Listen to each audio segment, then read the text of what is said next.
Hello friends, स्वागत है आपका अपने यूट्यूब चैनल अपना ह्यूमैनिटीज़ गुरु में। तो आज की इस पर्टिकुलर वीडियो में अपने एमजीएसयू बीए फाइनल ईयर की रीजनल ज्योग्राफी के most important long question answer करेंगे।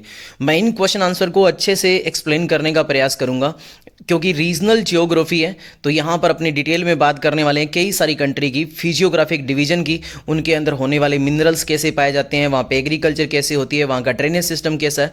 तो इन कुछ चीज़ों को अपने को मैप से समझना बहुत ज़रूरी होता है, इसलिए मैंने कुछ चीज़ों के मैप भी इंक्लूड करें हैं। तो मैं यहाँ पे इंपॉर्टेंट बातें आपको एक्सप्लेन करूंगा और आपको भी यही ट्राई करना है कि आप अपने एग्जाम में जब भी इस तरह की कोई भी क्वेश्चन को फॉर्म करो तो वहाँ पे रफ टाइप का मैप जरूर ड्रॉ करो और उनमें पर्टिकुलर चीज़ की लोकेशन को लोकेट करो ताकि उससे आपका जो आंसर होगा वो अट्रैक्टिव बनेगा। तो सबसे पहला क्वेश्चन है हमारा, एक्सप्लेन द कॉर्न और कॉटन बेल्ट ऑफ यूएसए। इन दोनों क्वेश्चन में से मेरा दिल कहता है कि एक क्वेश्चन पक्का आपके एग्जाम में आ सकता है कि कॉर्न बेल्ट बताओ यूएसए की या कॉटन बेल्ट बताओ यूएसए की। तो सबसे पहले तो अपने को ये जानना है कि कॉर्न जो है वो यूएसए के कौन से पर्टिकुलर स्टेट्स के अंदर ग्रो करी जाती है। अब यहाँ पे स्टेट्स तो कई सारे हैं, तो आपको जितने याद हो 4 से 5 वो जरूर लिखने का प्रयास करना है।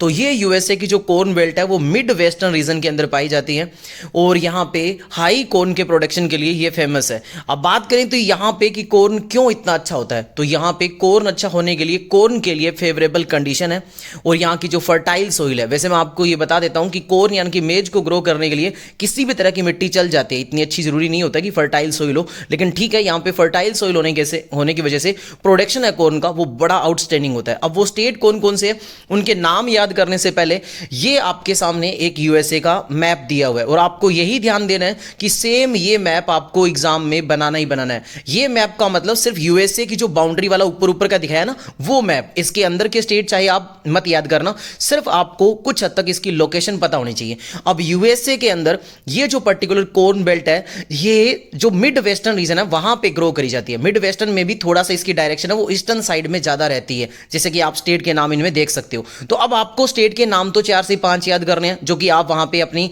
कॉपी के अंदर लिख दोगे, लेकिन जब ये मैप ड्रॉ करोगे तो पर्टिकुलर लोकेशन जरूर दिखाना। तो लोकेशन कैसे दिखाओगे कि यूएसए का इस तरह से एक मैप बना लोगे रफ सा और उसके अंदर जो डायरेक्शन थोड़ी सी ईस्टर्न साइड में होनी चाहिए, वैसे इसे मिड वेस्टर्न एरिया बोलते हैं पर्टिकुलर। इस एरिया को आप लोकेट करके यहां पे पेंसिल से लाइन लिख के लिख सकते हो कि ये है कॉर्न बेल्ट के लिए पर्टिकुलर एरिया। और इनमें से अगर कुछ 3-4 स्टेट के नाम आपको याद रह जाएं तो उनको भी आप थोड़ा थोड़ा लोकेशन उनकी दिखा देना। बाकी नहीं याद रहे तो कोई बात नहीं चलेगा, लेकिन एग्जाम के अंदर सब्जेक्टिव कॉपी में आपको इनके नाम लिखने हैं, वो स्टेट कौन कौन से हैं। तो नाम आपके लिए पढ़ रहा हूं। सबसे पहला इसका जो स्टेट का नाम है वो मैं पढ़ रहा हूं इवोआ। इवोआ या जो भी इसका प्रोनाउंसिएशन है वो देख लेना, ये एकदम इसके बीच में पड़ रहा है, ठीक है, ये ध्यान देना। और मिसूरी, इसके अलावा इलिनियस, इसके अलावा इंडियाना, ओहियो, मिशिगन, ये कुछ एक स्टेट के नाम आपको याद रखने हैं जहां पे कॉर्न होती है। तो यही नीचे दे रखे हैं कि कौन कौन से स्टेट है जहां पे कॉर्न पर्टिकुलर होती है।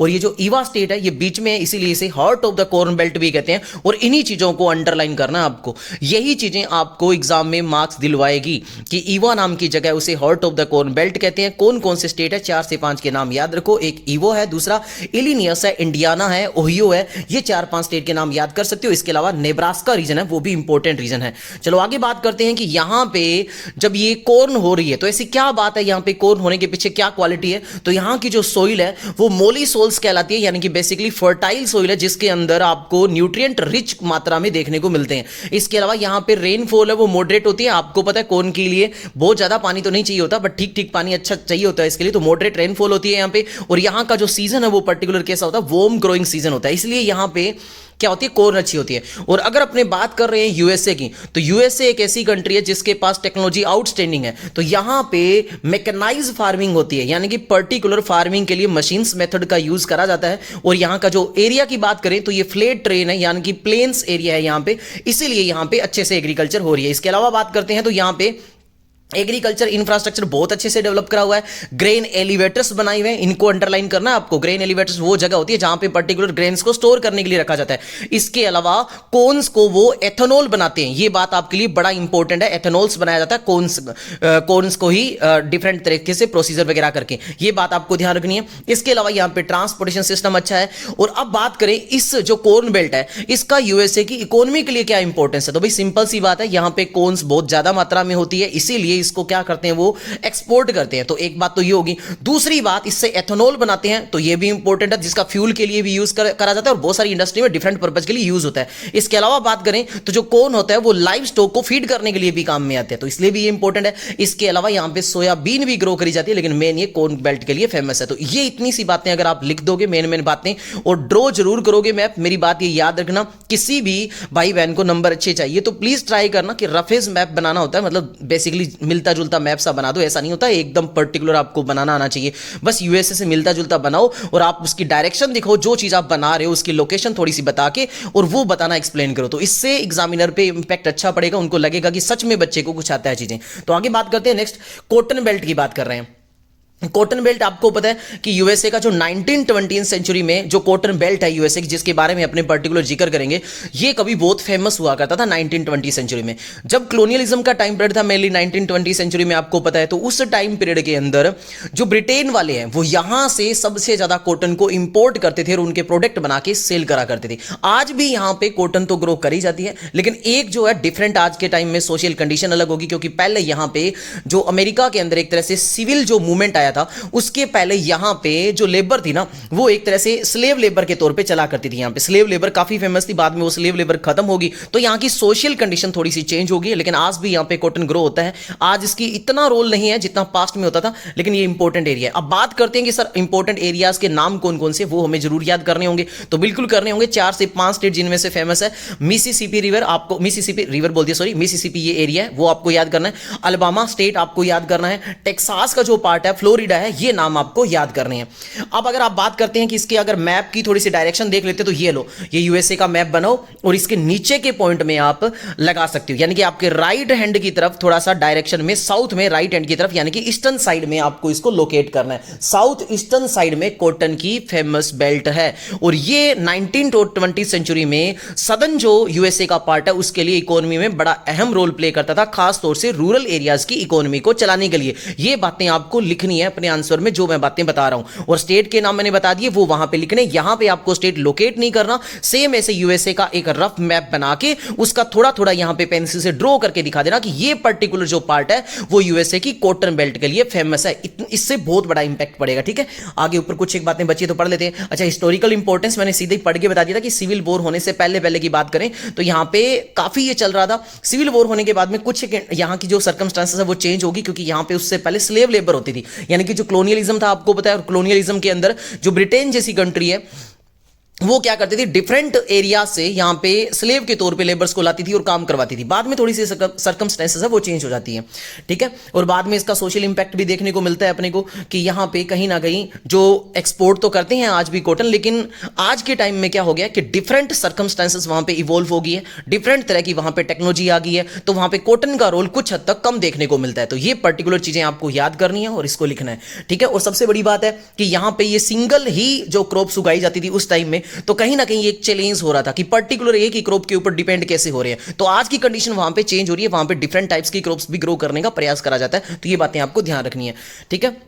नेक्स्ट सेकंड क्वेश्चन पे आते हैं। अभी मैंने एक क्वेश्चन एक्सप्लेन करा, टाइम मैंने इस वीडियो पे लगभग 8 मिनट से ज्यादा लगा चुका हूं, तो अभी मैं थोड़ा सा प्रयास करूंगा कि फास्ट बोलूंगा। लास्ट के कुछ एक क्वेश्चन मैं एक्सप्लेन नहीं करूंगा, उनके क्वेश्चंस मैंने लिखे हुए हैं और वो आंसर आपको खुद को सर्च करके आपको पढ़ना है। अगर आपको कोई प्रॉब्लम आए तो आप मेरे से मतलब कॉन्टैक्ट कर सकते हो, मैं आपको उनके आंसर प्रोवाइड करवा दूंगा। बाकी लगभग इसमें मेरे को 19 और 20 क्वेश्चन लगभग आपको कवर करवानी है, तो ठीक है। अब मैं थोड़ी सी स्पीड बढ़ाऊंगा अपनी। क्वेश्चन है, discuss the major physiographic division of USA. USA के मेजर फिजियोग्राफिक डिवीजन में अपने को बांटना है, यानी कि यूएसए को कुछ एक डिफरेंट फिजिकल जियोग्राफी के डिवीजन में अपने को बांटना है। हर एक कंट्री का मैं आपको एक सजेस्ट करूंगा कि जितने भी आपके सिलेबस में है उनकी एक बार फिजिकल डिवीजन सीधा गूगल पे सर्च करना। अगर किसी भी भाई बहन को लगे कि मेरे को सिलेबस जल्दी कवर करना है, मुझे कुछ भी नहीं आता, तो एक तो आप ये वीडियो देख लेना, इससे बहुत कुछ कवर होएगा आपका। ऐसा कुछ बात नहीं है कि व्यूज लाने के लिए मैं कह रहा हूं, सच में आपका कवर होगा, ये आपको खुद को रियलाइज हो जाएगा। लेकिन अगर किसी को लगता है कि और भी फास्ट मेरे को कुछ करना है, तो सीधा सभी का जो आपके सिलेबस में है उनका गूगल पे जाओ और फिजिकल डिवीजन उनकी चेक करके चले जाओ।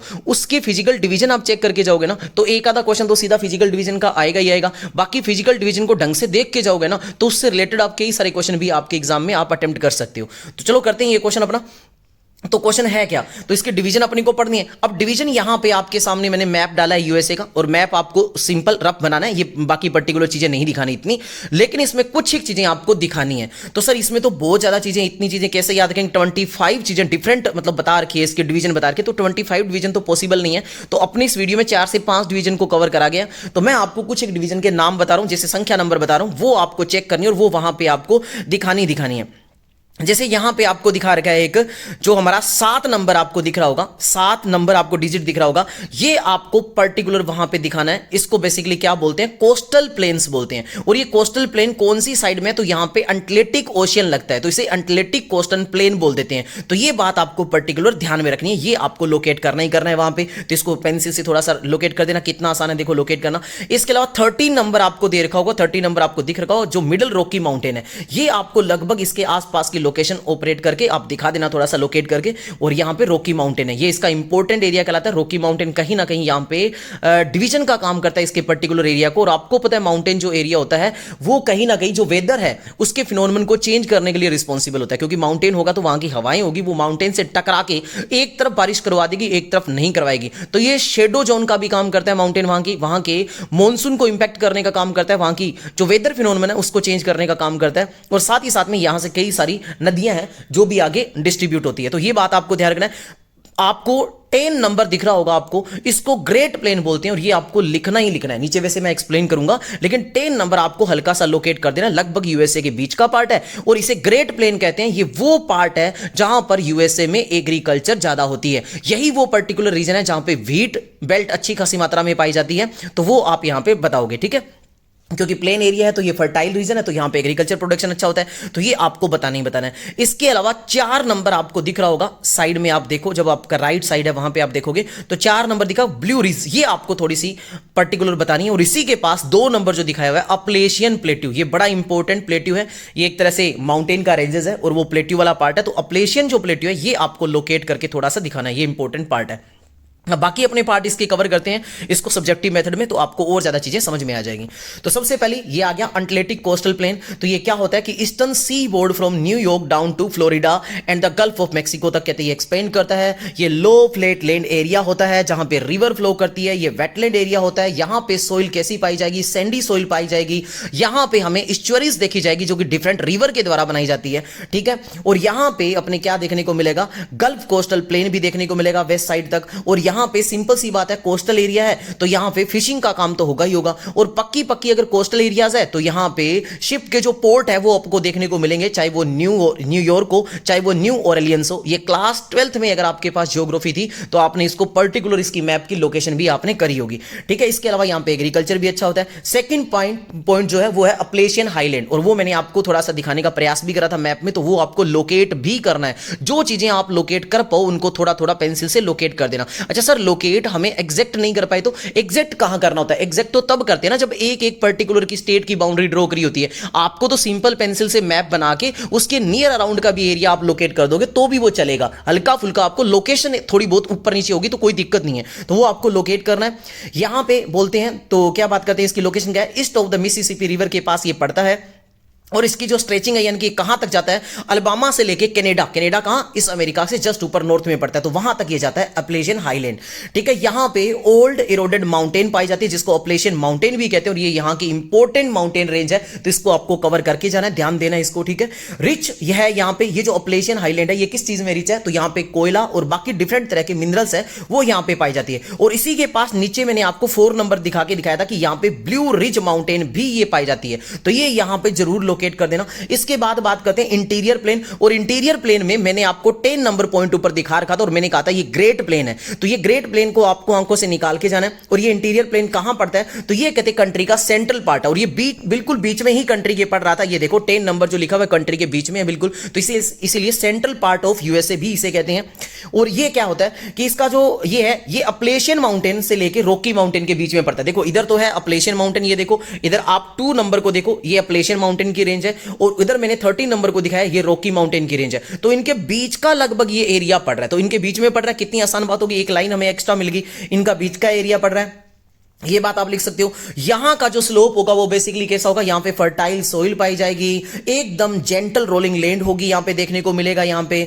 और इसी को भी अपने दो पार्ट में बांट देते हैं, एक को अपने बांट देते हैं जो पर्टिकुलर पार्ट है इंटीरियर का सेंट्रल लो लैंड, और दूसरे को ही अपने ग्रेट प्लेन्स भी इसको कह देते हैं। तो यहां पे देखने को मिलेगा कि यहां पे जो पर्टिकुलर पार्ट है हमारा इंटीरियर प्लेन्स है, इसमें मैंने आपको पहले ही बताया था कि यहां पे एग्रीकल्चर ग्रो अच्छी होती है, चाहे वो व्हीट की बात करें, चाहे कॉर्न की बात करें, चाहे लाइव स्टॉक रियरिंग की बात करें, वो यहां पे होता है। इंटीरियर हाईलैंड की बात करते हैं तो ये थोड़ा सा स्मॉल रीजन होता है, जो मिसिसुरी जो हमारा स्टेट है उसको कवर करता है, ओल्कोहामा स्टेट है उसको कवर करता है। तो ये बातें आप लिख सकते हो। रॉकी माउंटेन इंपॉर्टेंट माउंटेन है इनकी, जो मैं चीजें बता रहा हूं ना इनके ऊपर शॉर्ट में डिफरेंट तरीके से क्वेश्चन भी आ सकता है। तो रॉकी माउंटेन कहां है ये भी पता चल गया ना कि यूएसए के अंदर, तो भी आप कुछ बातें लिख सकते हो।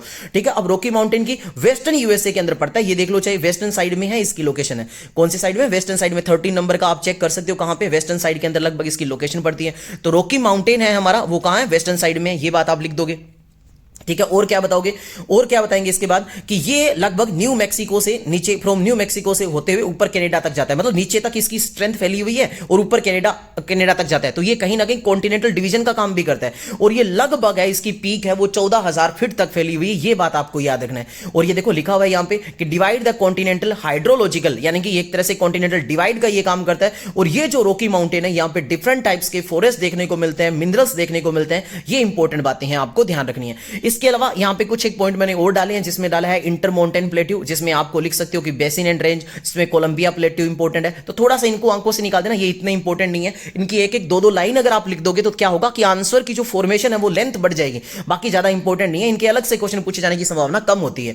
ठीक है, पैसिफिक माउंटेन सिस्टम, जो पैसिफिक ओशियन के पास का एरिया है, जो वहां पे जो एज के किनारे पे, जो कैलिफोर्निया स्टेट यहां पे पड़ता है, वॉशिंगटन डीसी यहां पे स्टेट पड़ता है, तो इनके एज के किनारे जो माउंटेन सिस्टम बोलते हैं उसी को पैसिफिक माउंटेन सिस्टम बोलते हैं। और यहां पे ये जो पर्टिकुलर एरिया ये इंपॉर्टेंट है, क्योंकि यहां पे अर्थक्वेक ज्यादा आते हैं। ये बात देखो कितनी इंपॉर्टेंट होगी कि पैसिफिक माउंटेन सिस्टम है जो इनके कैलिफोर्निया, ओरेगन, वॉशिंगटन जो डीसी इनका स्टेट है, इनके एरियाज को कवर करता है लगभग। ये यहां पे टेक्टोनिक एक्टिविटी के कारण यहां पे अर्थक्वेक ज्यादा होने की संभावना रहती है। यहां की इसकी इंपॉर्टेंस क्यों है इस पर्टिकुलर रीजन की, क्योंकि यहां पे डिफरेंट टाइप्स की टिम्बर हमें अवेलेबल होती है, यानी कि लकड़ियां, एग्रीकल्चर हमें यहां पे अच्छी देखने को मिल सकती है। और सबसे बड़ी बात है, ये पॉइंट इसलिए भी आपको लिखना है क्योंकि ये सिलिकॉन वैली का हब है। अच्छा, एक क्वेश्चन आ गया, what do you mean by silicon valley. तो यूएसए का ये जो पर्टिकुलर एरिया है इसी को सिलिकॉन वैली के नाम से जाना जाता है, जो कैलिफोर्निया का रीजन है।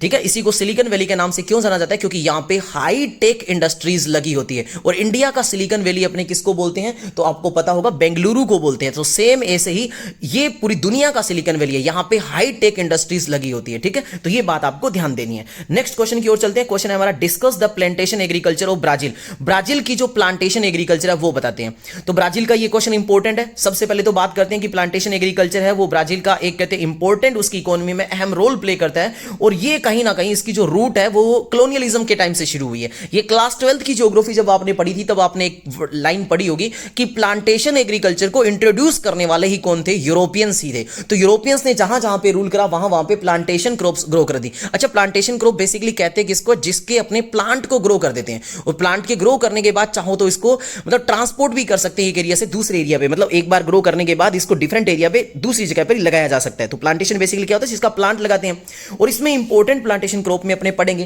तो सबसे पहले तो ये बातें लिख देते हैं कि प्लांटेशन क्रॉप्स की खास बातें क्या होती है। तो भाई जितनी भी प्लांटेशन क्रॉप होती है ना, सबसे बड़ी बात तो ये है कि एक टाइम में एक ही प्लांटेशन क्रॉप आप लगा सकते हो, यानी कि सिंगल क्रॉप आप लगा सकते हो। दूसरी बात, जब भी प्लांटेशन क्रॉप लगाओगे तो आपको कैपिटल इन्वेस्टमेंट ज्यादा चाहिए। ये सारी बातें क्लास 12th की ज्योग्राफी में आपने पढ़ी होगी। इसके अलावा आपको क्या चाहिए कि यहां पे स्किल्ड और सेमी स्किल्ड और इवन अनस्किल्ड वर्कर की आपको नीड होती है। लेबर इसके लिए चीप आपको मिल जाते हैं, लेकिन यहां पे कैपिटल इन्वेस्टमेंट अच्छी चाहिए आपको। यहां पे क्या बोलते हैं, मैकेनाइजेशन सिस्टम है वो आपको अच्छा चाहिए होता है। अब ये बातें तो आपने बात कर ली, इसको मोनोकल्चर भी कहते हैं जब एक क्रॉप्स को आप उगाते हो, ये बात तो होगी।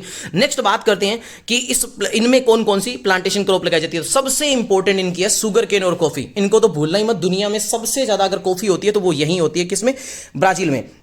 शुगर केन की बात करते हैं तो one of the Brazil's most important plantation crop कौन सी है? शुगर केन है। और इसके लिए अब देखो कितना कीवर्ड आपको यहां पे लिखा हुआ है कि साओ पोलो ब्राजील का एक इंपॉर्टेंट स्टेट है जहां पे शुगर केन ग्रो करा जाता है।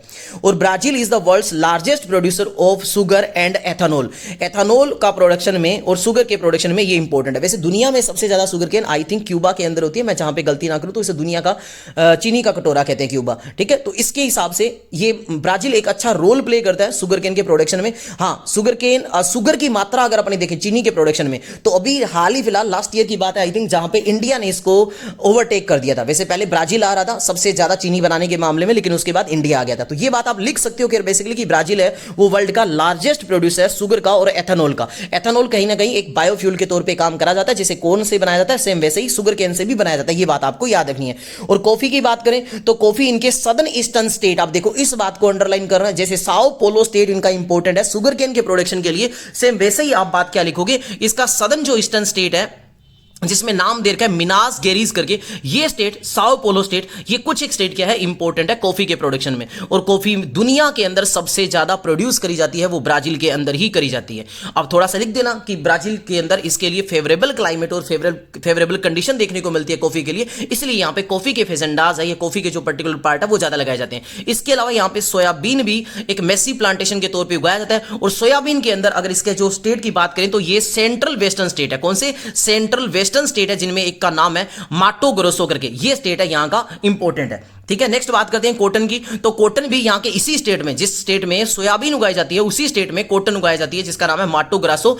एंड भाइया एक अलग स्टेट है, भाइया मत लिखना, चाहिए इतना ही लिख देना। तो ये इंपॉर्टेंट बातें आप लिख देना। इसके अलावा यहां पे प्लांटेशन क्रॉप कौन कौन सी उगाई जाती है? तो पाम ऑयल, कोकोआ, रबड़, ये यहां पे डिफरेंट पार्ट में उगाई जाती है, क्योंकि यहां पे आपको पता है जो ब्राजील है वो कहीं ना कहीं अमेजन बेसिन को कवर करता है। और अमेजन बेसिन एक जंगल वाला पार्ट है जिसको रेन फॉरेस्ट बोलते हैं। और यहां पे आपको पता है बारिश बहुत होती है, फर्टाइल सोइल यहां पे होती है, तो यहां पे डिफरेंट टाइप्स की आपको प्लांटेशन क्रॉप देखने को मिल सकती है। तो ये बातें थोड़ी थोड़ी आप बातें लिख देना। अब बात करते हैं कि प्लांटेशन क्रॉप का फिर इकोनॉमिक सिग्निफिकेंस क्या है। तो सिंपल सी बात है कि कहीं ना कहीं ब्राजील की जीडीपी के अंदर और इंप्लॉयमेंट में, और खास तौर से रूरल एरियाज के अंदर इंप्लॉयमेंट देने में ये प्लांटेशन क्रॉप कहीं ना कहीं अहम इंपॉर्टेंट रोल प्ले करती है। इसके अलावा प्लांटेशन क्रॉप का एक्सपोर्ट के क्षेत्र में भी इनका इंपॉर्टेंट रोल है। सिंपल सी बात है, ये एक्सपोर्ट करते होंगे, ठीक है। तो ये बात आप लिख देना। अगर इसको चैलेंज देखा जाए तो चैलेंज क्या है? तो सिंपल सी बात है, आज के टाइम में एनवायरमेंटल कंसर्न हो गया है, क्योंकि कहीं ना कहीं प्लांटेशन क्रॉप उगाने के लिए डिफॉरेस्टेशन करा जा रहा है अमेजन के एरिया में। तो ये एक दिक्कत का है। ये तो सभी स्टेट के अंदर, सभी कंट्रीज में ये प्रॉब्लम आएगी, क्योंकि कहीं ना कहीं आज के टाइम में एनवायरमेंट कंसर्न एक नया मुद्दा बनता जा रहा है। इसीलिए गवर्नमेंट प्रयास करती है ज्यादा से ज्यादा कि जंगलों को बचाने का प्रयास किया जाए ना। तो खैर आपने इंपॉर्टेंट बातें समझी। क्या समझी? कि शुगर केन यहां पे एक इंपॉर्टेंट उगाया जाता है, और शुगर केन के लिए मोस्ट फेमस स्टेट जहां सबसे ज्यादा होते हैं वो कौन सा? साओ पालो। इसके अलावा आपको क्या याद रखना है? कॉफी याद रखना है। और कॉफी के लिए आपको कौन कौन से स्टेट आपने याद करे होंगे? तो कॉफी के लिए हमने स्टेट पढ़े थे, मेनली जो हमने पर्टिकुलर पार्ट पढ़ा वो पढ़ा था साउथ ईस्टर्न स्टेट। और उनमें से अगर नाम याद है, एक तो साओ पालो है, दूसरा का नाम मिनास गेरीज करके स्टेट है जो इंपॉर्टेंट रोल प्ले करता है। तो ये बातें आपको थोड़ा थोड़ा एक्सप्लेन कर देना। बाकी बातें तो आपको पता चली गया कि इकोनॉमिक सिग्निफिकेंस होती है, इससे इंप्लॉयमेंट मिलता है, इससे जीडीपी बढ़ती है, इससे एक्सपोर्ट करने का काम होता है। ये बातें तो आप बेसिकली सीधा ही बता दोगे। आगे बात करते हैं अपने explain the physiographic division of south Africa. अब साउथ अफ्रीका के फिजियोग्राफिक डिवीजन को अपने पढ़ेंगे कि साउथ अफ्रीका का फिजियोग्राफिक डिवीजन कैसा है। और ये मैं बार बार आपको बोल रहा हूं कि कहीं ना कहीं सभी जो भी आपके सिलेबस में है उनके एक बार फिजियोग्राफिक डिवीजन को देख जाना। बाकी मैंने प्रयास करा है कवर करवाने का काफी क्वेश्चन के थ्रू, लेकिन फिर भी अगर एक आधा रह जाए तो गूगल पे जाओ, गूगल पे डालो फिजियोग्राफिक डिवीजन को देखो। उससे क्या होगा, आपको हेल्प मिल जाएगी। उसके रिगार्डिंग कोई भी क्वेश्चन आए तो आप कुछ ना कुछ करने के लिए मतलब कर सकते हो, इतना आप वो हो जाओगे एबल। तो चलो शुरू करते हैं अपने। अब ये आपके सामने कुछ एक मैप दिए। तो सबसे पहले तो साउथ अफ्रीका में अगर आपको फिजियोग्राफिक डिवीजन आ जाए तो सबसे आसान point south Africa continent, sorry south Africa country का, अफ्रीका कॉन्टिनेंट और साउथ अफ्रीका कंट्री है, उसका सबसे बड़ा अगर डेजर्ट है साउथ अफ्रीका कंट्री का तो वो कालाहारी डेजर्ट है। और कालाहारी डेजर्ट इसके कौन से? लेफ्ट साइड आपके हाथ की तरफ, यानी कि सिंपल सी बात है इसके वेस्टर्न साइड में, नदर्न वेस्टर्न साइड में कालाहारी डेजर्ट आता है, जो कि नामीबिया बोट्सवाना को के एरिया के बॉर्डर में टच कर रहा है। तो ये बात आप इसमें लिख सकते हो, ये एक इंपॉर्टेंट एरिया है। इसके अलावा अपने बाकी एरिया सारे के सारे पढ़ेंगे। तो चलो शुरू करते हैं अपने। सेंट्रल प्लेट्यू, सबसे पहले बात करते हैं सेंट्रल प्लेट्यू की, जिसको हाई वेल्ड और उसमें बुश वेल्ड नाम के दो पर्टिकुलर एरिया को अपने कवर करते हैं। अब सेंट्रल प्लेट्यू कौन सा है? तो सेंट्रल प्लेट्यू सिंपल सी बात होगा कि लगभग उसके बीच के एरिया को कवर कर रहा होगा। अब इसमें मैं कुछ एक चीजें आपको मैप से दिखाता चलूंगा कि ये लगभग कंट्री का क्या होता है कि most of the interior part है कंट्री का, वो कवर करता है। किसके? साउथ अफ्रीका की बात कर रहे हैं अपने, उसके सेंट्रल प्लेट्यू है वो उसके इंटीरियर पार्ट कंट्री का अच्छा खासा कवर करता है। यहां पे इसकी एलिवेशन अगर अपने को देखने को मिले, देखो ये प्लेट्यू है। प्लेट्यू क्या होता है? माउंटेन और प्लेट्यू में सिर्फ इतना सा फर्क होता है कि माउंटेन की एक पीक होती है और प्लेट्यू ऊपर से फ्लैट होता है। तो है तो ये एक तरह से माउंटेन ही, मतलब हाइट तो इसकी होगी। तो इसका जो एलिवेशन है वो अपने को देखने को मिलता है सी लेवल से कितना 1200 से 1800 मीटर ऊंचाई पे ये देखने को मिलता है। ठीक है, ये ब्रॉड होता है, ऊपर से फ्लैट होता है, ये बात तो अपने को पता ही है। अब बात सिर्फ ये कर लेते हैं कि इसके अंदर कौन कौन से एरिया को अपने इंक्लूड करते हैं। तो हाई वेल्ड जो एरिया है सेंट्रल रीजन का, इसके अंदर अपने गुटनबर्ग और इसके अलावा पार्ट्स ऑफ फ्री स्टेट को अपने कवर करते हैं। यहां पे ये जो पर्टिकुलर एरिया है अपना कौन सा, जिसको अपने बात बोल रहे हैं हाई वेल्ड वाला, हाई वेल्ड वाला जो सेंट्रल रीजन है, यहां पे ग्रासलैंड काफी पाए जाते हैं। यहां की फर्टाइल सोइल के कारण यहां पे एग्रीकल्चर भी कुछ हद तक अच्छी होती है। इसके अलावा अगर बात करते हैं बुश वेल्ड की, तो ये कहीं ना कहीं इसके नॉर्थ के एरिया में पाया जाता है। कहां? नॉर्थ और नॉर्थ वेस्ट प्रोविंस में ये पाया जाता है। और यहां पे सवाना वेजिटेशन, जो कि एक फेमस वेजिटेशन होती है, वो यहां पे देखने को मिलती है। इसके अलावा यहां पे मिनरल्स भी कई तरह के देखने को मिलते हैं, उनमें से नाम है प्लेटिनम और क्रोम। ये बातें आपको लिखनी ही लिखनी है। बुश वेल्ड के अंदर आपको सवाना वेजिटेशन और मिनरल वेल्थ आपको क्या देखने को मिलती है? प्लेटिनम और क्रोम। ये बातें आपको याद एज इट इज रखनी है। इसके बाद बात करते हैं कारू रीजन की। तो ये कारू रीजन है, ये सेमी एरिड रीजन है। इन द वेस्ट और साउथ वेस्ट प्लेट्यू रीजन में ये पाया जाता है और डिवाइडेड इनटू द ग्रेट कारू और लिटिल कारू के अंदर इसको डिवाइड करते हैं। और ये आपको ये देखो थोड़ी थोड़ी लोकेशन, अगर आप इस तरह का मैप हल्का सा ड्रॉ कर दोगे, अब इसको बनाना कोई डिफिकल्ट नहीं है भी, आपको एज इट इज नहीं बनाना होता कि साउथ अमेरिका एकदम साउथ अफ्रीका कैसा दिखता है मेरे को हल्का एकदम एग्जैक्ट कैसे बनाओ, एकदम एग्जैक्ट नहीं बनाना होता। लगभग उसकी लोकेशन को दिखा के थोड़ा सा ठीक ठाक ड्रॉ करके नीचे आप लिखो साउथ अफ्रीका, और यहां पे ग्रेट कारू कहां है? देखो एकदम साउथ से हल्का सा ऊपर, और नीचे ही नीचे उसके केप टाउन दिखा दो। और केप टाउन को कौन नहीं जानता, दुनिया का सबसे पुराना वो पोर्ट जहां से कहीं ना कहीं यूरोप वाले सबसे पहले यहीं से ट्रेड करते थे, जब तक स्वेज कनाल नहीं बिल्ड करी गई थी तब तक। अभी भी हालांकि करते हैं, लेकिन ये थोड़ा सा लेंथी रूट पड़ता है, इसीलिए यहां से अब ट्रेड कम होता है। तो इसके ऊपर थोड़ा सा ग्रेट कारू वाला एरिया दिखा दोगे, और उसी के ऊपर आपके लेफ्ट हैंड की तरफ यानी कि आपके वेस्टर्न साइड की ओर कालाहारी डेजर्ट आप दिखा दोगे। तो ये बातें आपको अच्छे से एरिया आप कवर कर दोगे। आगे चलते हैं, अपनी कुछ एक और पढ़ते हैं। हाँ जी, कहां आ गया था मैं? हाँ जी, नेक्स्ट पार्ट है हमारा द ग्रेट स्कार्पमेंट। ये क्या होता है भाई? ये कहते हैं ये वो पार्ट है जिसमें steep slope that surround the central plateau on most sides, यानी कि जो कि सराउंड्स करता है सेंट्रल प्लेट्यू के द्वारा और बाकी साइड से। और यहां पे कहते हैं आपको हाई एरिया भी देखने को मिलता है, डिफरेंट रग्ड एरिया भी देखने को मिलता है, यानी कि कहीं कहीं से पहाड़ ऊंचा, कहीं से नीचा, इस तरह का आपको स्लोप बेसिकली देखने को मिलता है। यहां पे बात करें तो इसमें एक इंपॉर्टेंट एरिया जिसको आपको लिखना ही लिखना है, चाहे आप ग्रेट स्कार्पमेंट का नाम भूल जाओ पर इसका नाम नहीं भूलना, जिसका नाम है ड्रैकन्सबर्ग माउंटेन, जो कि के ईस्ट पार्ट में पड़ती है। और ये हाईएस्ट पार्ट है जो ये एरिया है स्कार्पमेंट एरिया का, और इसकी जो हाइट है वो लगभग 3400 मीटर के आसपास कवर करती है। ठीक है, ये बात आपको लिखनी है। अब ये जो ड्रैकन्सबर्ग माउंटेन है, इसकी अपनी लोकेशन भी देख लेते हैं। ये देखो ड्रैकन्सबर्ग माउंटेन आपको यहां पे दिखाई गई है। तो ये ड्रैकन्सबर्ग माउंटेन, थोड़ा सा आप इसकी लोकेशन दिखा देना कौन सी साइड में है। तो ये हमारे वेस्टर्न साइड की ओर है ना, सॉरी ये हमारे ईस्टर्न साइड की ओर है थोड़ी सी। तो इस तरह को आप इसको थोड़ा दिखाने का प्रयास करना। तो आप इसको अगर मैप में हल्की फुल्की बातें भी ड्रॉ करोगे ना, तो इससे आपका आंसर इफेक्टिव लगेगा। इसके अलावा केप फोल्ड माउंटेन यहां पे देखने को मिलती है, जो कि साउथ वेस्ट माउंटेन के अंदर है। ठीक है, इसके अलावा कोस्टल बेल्ट। अब देखो कोस्टल बेल्ट तो जो भी आप कंट्री अगर आपसे पूछी जा रही है और सिंपल सी बात है वो कहीं ना कहीं ओशियन से टच है ना, तो ये तो बात लिखना ही मत भूलना कोस्टल बेल्ट। और अपने को पता है अफ्रीका के जस्ट नीचे केप टाउन, और केप टाउन के जस्ट नीचे आपको पता है ओशियन है, तो वो बातें कौन लिखना भूलेगा भला। तो ये कोस्टल बेल्ट है, ये लाइज कहां करती है? ये कहते हैं ग्रेट एस्कार्पमेंट है, उसी के बिटवीन और कोस्ट लाइन के पास यहां पे नीचे की तरफ लोकेट करती है ये। ठीक है, अब इसकी विड्थ है, चौड़ाई है, वो कहते वेरी करती है। कहीं से ये नेरो देखने को मिलती है, और नेरो है कहती है इस साइड में, और ये ब्रॉड अगर इसकी देखनी पड़ती है जो कोस्टल बेल्ट है, ये चौड़ी कहां से है? तो ये साउथ और वेस्ट से ये चौड़ी है। सिंपल सी बात है, अगर कोस्टल बेल्ट होगी तो कहीं ना कहीं से इसकी जो ट्रोपोग्राफी होगी वो लोअर एलिवेशन देखने को मिल सकता है। यहां पे सबसे बड़ी बात ये होगी कि यहां की जो वैलीज होगी वो फर्टाइल देखने को मिलेगी, क्योंकि कोस्टल एरियाज है, वहां पे नदियां आती है, नदियां अपने साथ सिल्ट वगैरह लेके आती है, तो यहां की जो मिट्टी होगी ना वो फर्टाइल होगी। ये बात लिखना मत भूलना कि यहां पे फर्टाइल सोइल देखने को मिलती है। तो एक्स्ट्रा बात लिख देना कि फर्टाइल सोइल होने की वजह से यहाँ पे जो इस पर्टिकुलर जो एरिया होता है ना, यहाँ पे राइस वगैरह ग्रो अच्छे से होता है, कोकोनट ग्रो अच्छे से होता है, ये बात होती है। तो ये बात लिख देना चाहिए, कोई दिक्कत नहीं है, यहाँ पे रटने वटने की कोई जरूरत नहीं है। इसके अलावा यहाँ का की एरियाज बता रखा है, क्वाजुलू करके, क्वाजुलू नटाल कोस्टल प्लेन है। मेरे को पता है ऐसी बातें याद करने में थोड़ी सी डिफिकल्टी हो रही है, इसीलिए वीडियो इतनी जल्दी बना रहा हूं ताकि आप एक बार वीडियो देखने के बाद इसकी पीडीएफ से दोबारा इसे पढ़ सको, या एक बार दोबारा भी इस वीडियो को देख सकते हो, जिससे क्या होगा, कुछ एक एरियाज को आपकी अपने आप माइंड में ना याद रहने लग जाएंगे। तो क्वाजुलू नटाल कोस्टल प्लेन है, वो कैसे फेमस माना जाता है? देखो, कोस्टल एरियाज कोई भी होते हैं ना, वो ह्यूमिड एरिया होते हैं, और ये जो पर्टिकुलर है साउथ अफ्रीका है, तो ये एक सब ट्रॉपिकल क्लाइमेट यहाँ पे होता है, यहाँ पे शुगर केन की फार्मिंग होती है, और टूरिज्म के लिए फेमस है। कौन सा? जो इनका कोस्टल बेल्ट वाला है। तो ये बातें आप लिख सकते हो।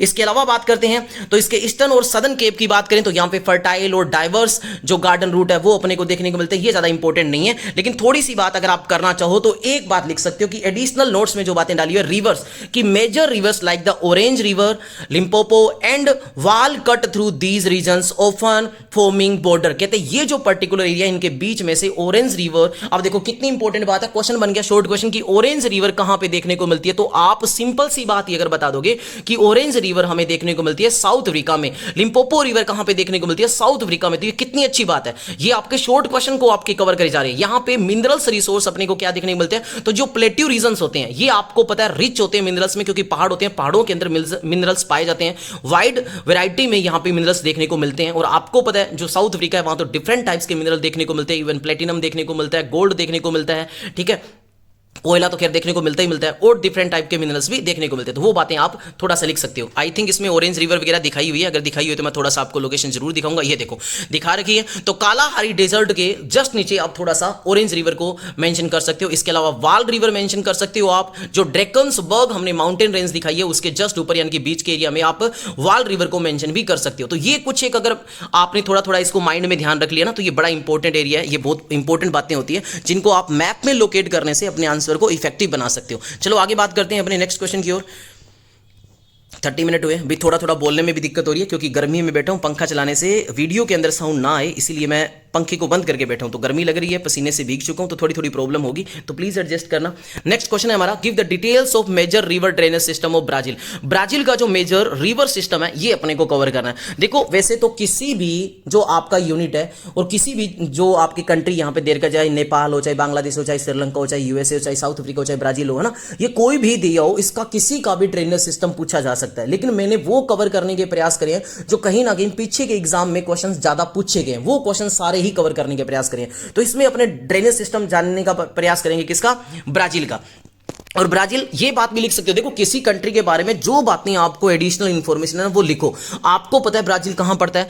ब्राजील पड़ता है साउथ अमेरिका में, तो ये आप लिख देना। अगर मान लो ब्राजील से रिलेटेड कोई क्वेश्चन आता है और आपको ज्यादा बातें नहीं पता है, पहली बात तो आपको जो बातें पता है मेन बातें उस आंसर से रिलेटेड वो बतानी है। लेकिन ये बातें ऐसी होती है जो आप किसी भी क्वेश्चन में, अगर क्वेश्चन उससे रिलेटेड है तो आप बताओगे क्या। जैसे मान लो ब्राजील का क्वेश्चन आ गया तो आप ब्राजील में क्या लिख सकते हो कि ये साउथ अमेरिका कॉन्टिनेंट में लाई करता है और ये साउथ अमेरिका की सबसे बड़ी कंट्री है ब्राजील, ठीक है। तो ये बात आप लिख सकते हो, साउथ अमेरिका की सबसे बड़ी कंट्री है ना ब्राजील। अब बात करते हैं तो आगे इसमें कहां है, हाँ जी नीचे चलते हैं। देखो भाई, इसका मैंने कुछ हद तक जो ड्रेनेज सिस्टम है उसको मैप के थ्रू कवर करने का प्रयास करा है। आप ब्राजील को बनाओगे, बनाने के बाद ब्राजील को जैसे मतलब रफली ड्रॉ कर दोगे, ड्रॉ करने के बाद इसके सबसे ऊपर ही ऊपर आप क्या दिखा दोगे? अमेजन रिवर बेसिन दिखा दोगे जो कि नॉर्थ में है, ठीक है। ये तो लिख सकते हो, कितना आसान है। और इसी के जस्ट नीचे थोड़ा सा आपकी डायरेक्शन कौन सी रखनी है? ईस्टर्न डायरेक्शन रखनी है, और इसका नाम है टोनेकेंटेनिस अरेंगुआ बेसिन। ये जो भी नाम है यार, नाम देख लेना, एरेगुआ बेसिन है आई थिंक, ठीक है। इसके अलावा इसके जस्ट नीचे की तरफ और थोड़ा सा आपके लेफ्ट हैंड के पास यानी कि वेस्टर्न डायरेक्शन में क्या लिखोगे? Sao Francisco basin. ये बड़े इंपॉर्टेंट चीजें हैं, मैं ये मैप में जो बता रहा हूं ना, ये नाम अगर सेम सिंपली मैप हल्का हल्का ड्रॉ करके आपने बनाने का प्रयास कर दिया, नदन में ये, और फिर नीचे सदन के अंदर पराना प्रयागवे बेसिन, और लास्ट में उरेगवे बेसिन, क्योंकि यहां पे उरेगवे कंट्री आती है इनके, ठीक है। इससे ऊपर है जो, ठीक है, इसको क्या बोलते हैं? प्राना प्रागवे बेसिन बोलते हैं। इससे ऊपर है उसको क्या बोलते हैं? साओ फ्रांसिस्को बेसिन बोलते हैं। तो इनके नाम हल्के हल्के आपने लिख के ऐसे बता दिया और फिर इनको एक्सप्लेन करने का प्रयास करा। इतना किसी एग्जामिनर के पास बहुत ज्यादा टाइम नहीं होता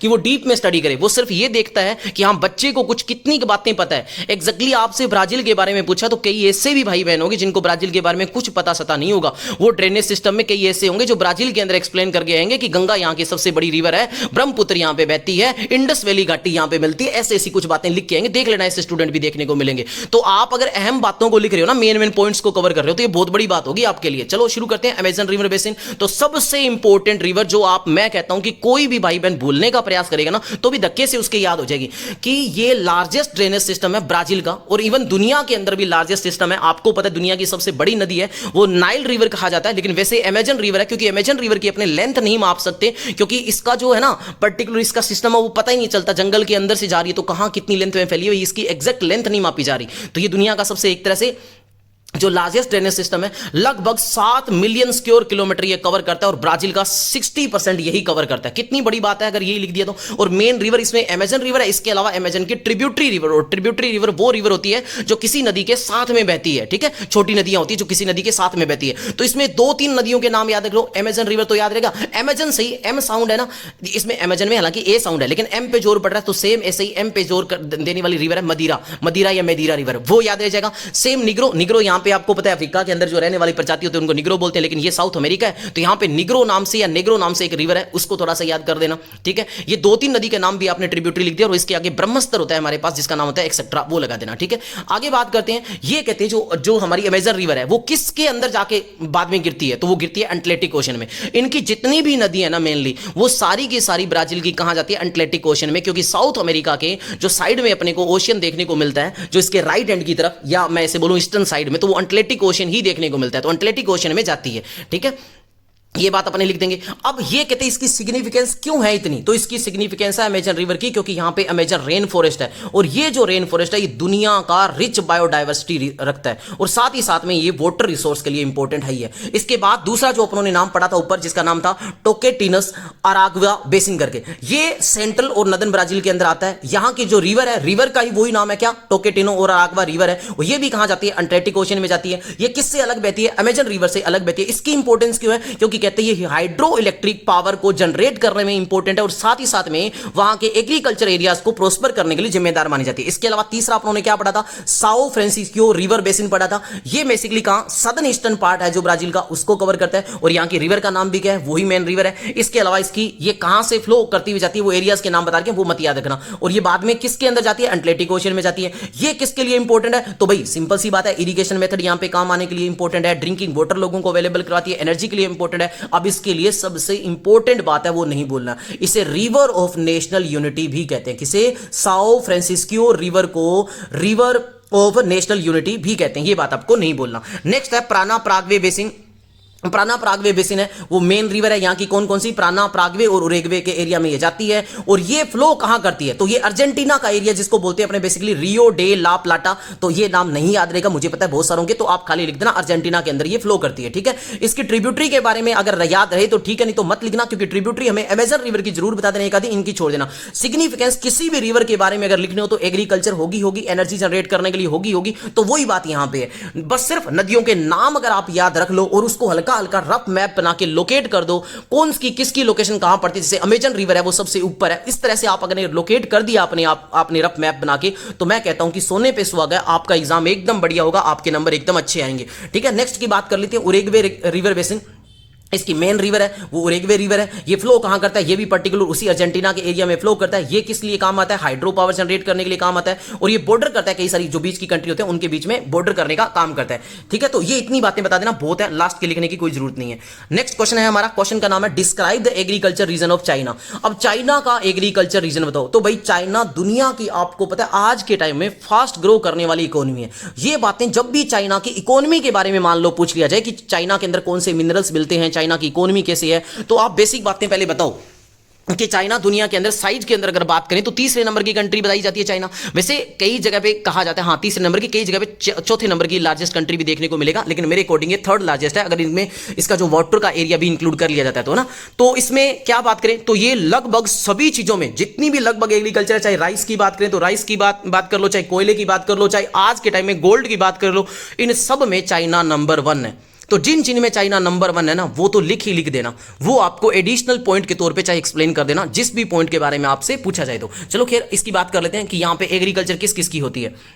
तो देखो इनका मेन कहते हैं, इसको जो डिवाइड करते हैं इसके वास्ट साइज के अकॉर्डिंग, टोपोग्राफी के अकॉर्डिंग, तो इसको दो मेन एग्रीकल्चर रीजन में डिवाइड करते हैं, एक नॉर्थ एक साउथ में। तो पहले बात करते हैं नदर्न एग्रीकल्चर रीजन का। तो अब सिंपल सी बात है, जो चाइना का ऊपर का एरिया है वो यूरोप से टच करता है, ऊपर रशिया से टच कर रहा होता है, तो वहां पे ज्यादा क्या पड़ती है, ठंड पड़ती है वहां पे। तो इसीलिए नदर्न रीजन में ऐसे याद रखना, वहां पे कोल्ड रीजन होगा, वहां पे ड्राई क्लाइमेट होगा, वहां पे गर्मी आपको देखने को मिलेगी, वो सूखी देखने को मिलेगी और कम देखने को मिलेगी, और वहां पे बारिश भी कम होगी, क्योंकि जहां पे गर्मी कम होती है, ह्यूमिडिटी कम होती है, वहां पे बारिश भी कम होती है। जबकि साउथ वाला जो एरिया है ना इनका चाइना का, वो तो मॉनसून में आता है, जो हमारे एशिया से मॉनसून वाले एरियाज है ना वहां पे आता है साउथ चाइना। और साउथ चाइना के अंदर बारिश ज्यादा होती है, वो कहीं ना कहीं ट्रॉपिकल सब ट्रॉपिकल के एरिया के पॉइंट को कवर करता है, तो वहां पे राइस की खेती अच्छी करी जाती है, और वहां की एरिया है वो ह्यूमिड कहलाता है। तो ये मेन पॉइंट मैंने बता दिया, इनको ध्यान देना है, बाकी मैं इसके एक्सप्लेन कर रहा हूं आपको।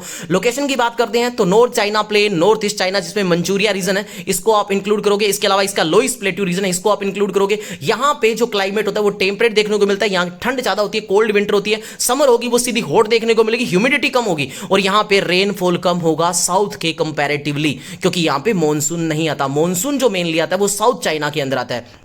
यहां की अगर मेजर क्रॉप की बात करें तो यहां पे व्हीट ग्रो करी जाती है मेन स्टेपल क्रॉप की तौर पे। इसके अलावा मिलेट्स उगाए जाते हैं, कॉर्न उगाए जाते हैं, सोयाबीन उगाया जाता है।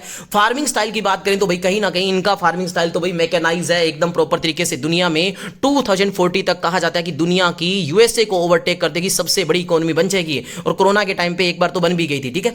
और आगे बात करें वाटर रिसोर्स की, तो ये बात सबसे सबसे सबसे सबसे इंपॉर्टेंट है, क्या कि इसके नॉर्थ चाइना के अंदर यहां पे येलो रिवर मेन बहती है, और येलो रिवर इरिगेशन का काम करती है। साउथ जो मेन पार्ट होगा वहां पे यंगत्जे रिवर करके है, वो मेन रिवर होगी। तो यहां पे नॉर्थ के अंदर येलो रिवर है, और इसको आपको इंपॉर्टेंट रिवर मान के चलना। शॉर्ट क्वेश्चन में भी पूछा जा सकता है कि येलो रिवर का क्या है, कहां फ्लो करती है, तो सिंपल सी बात है, येलो रिवर चाइना के अंदर फ्लो करती है, नॉर्थ चाइना में फ्लो करती है, वहां पे इरिगेशन का इंपॉर्टेंट काम करती है। और यहां की जो मिट्टी है ना वो कहीं ना कहीं पीली होती है, तो इसीलिए इसको क्या कहा जाता है, पीली पीले दिखता है ना, ये पानी भी पीला पीला दिखता है फिर अपने को, इसीलिए इसको येलो रिवर कहा जाता है।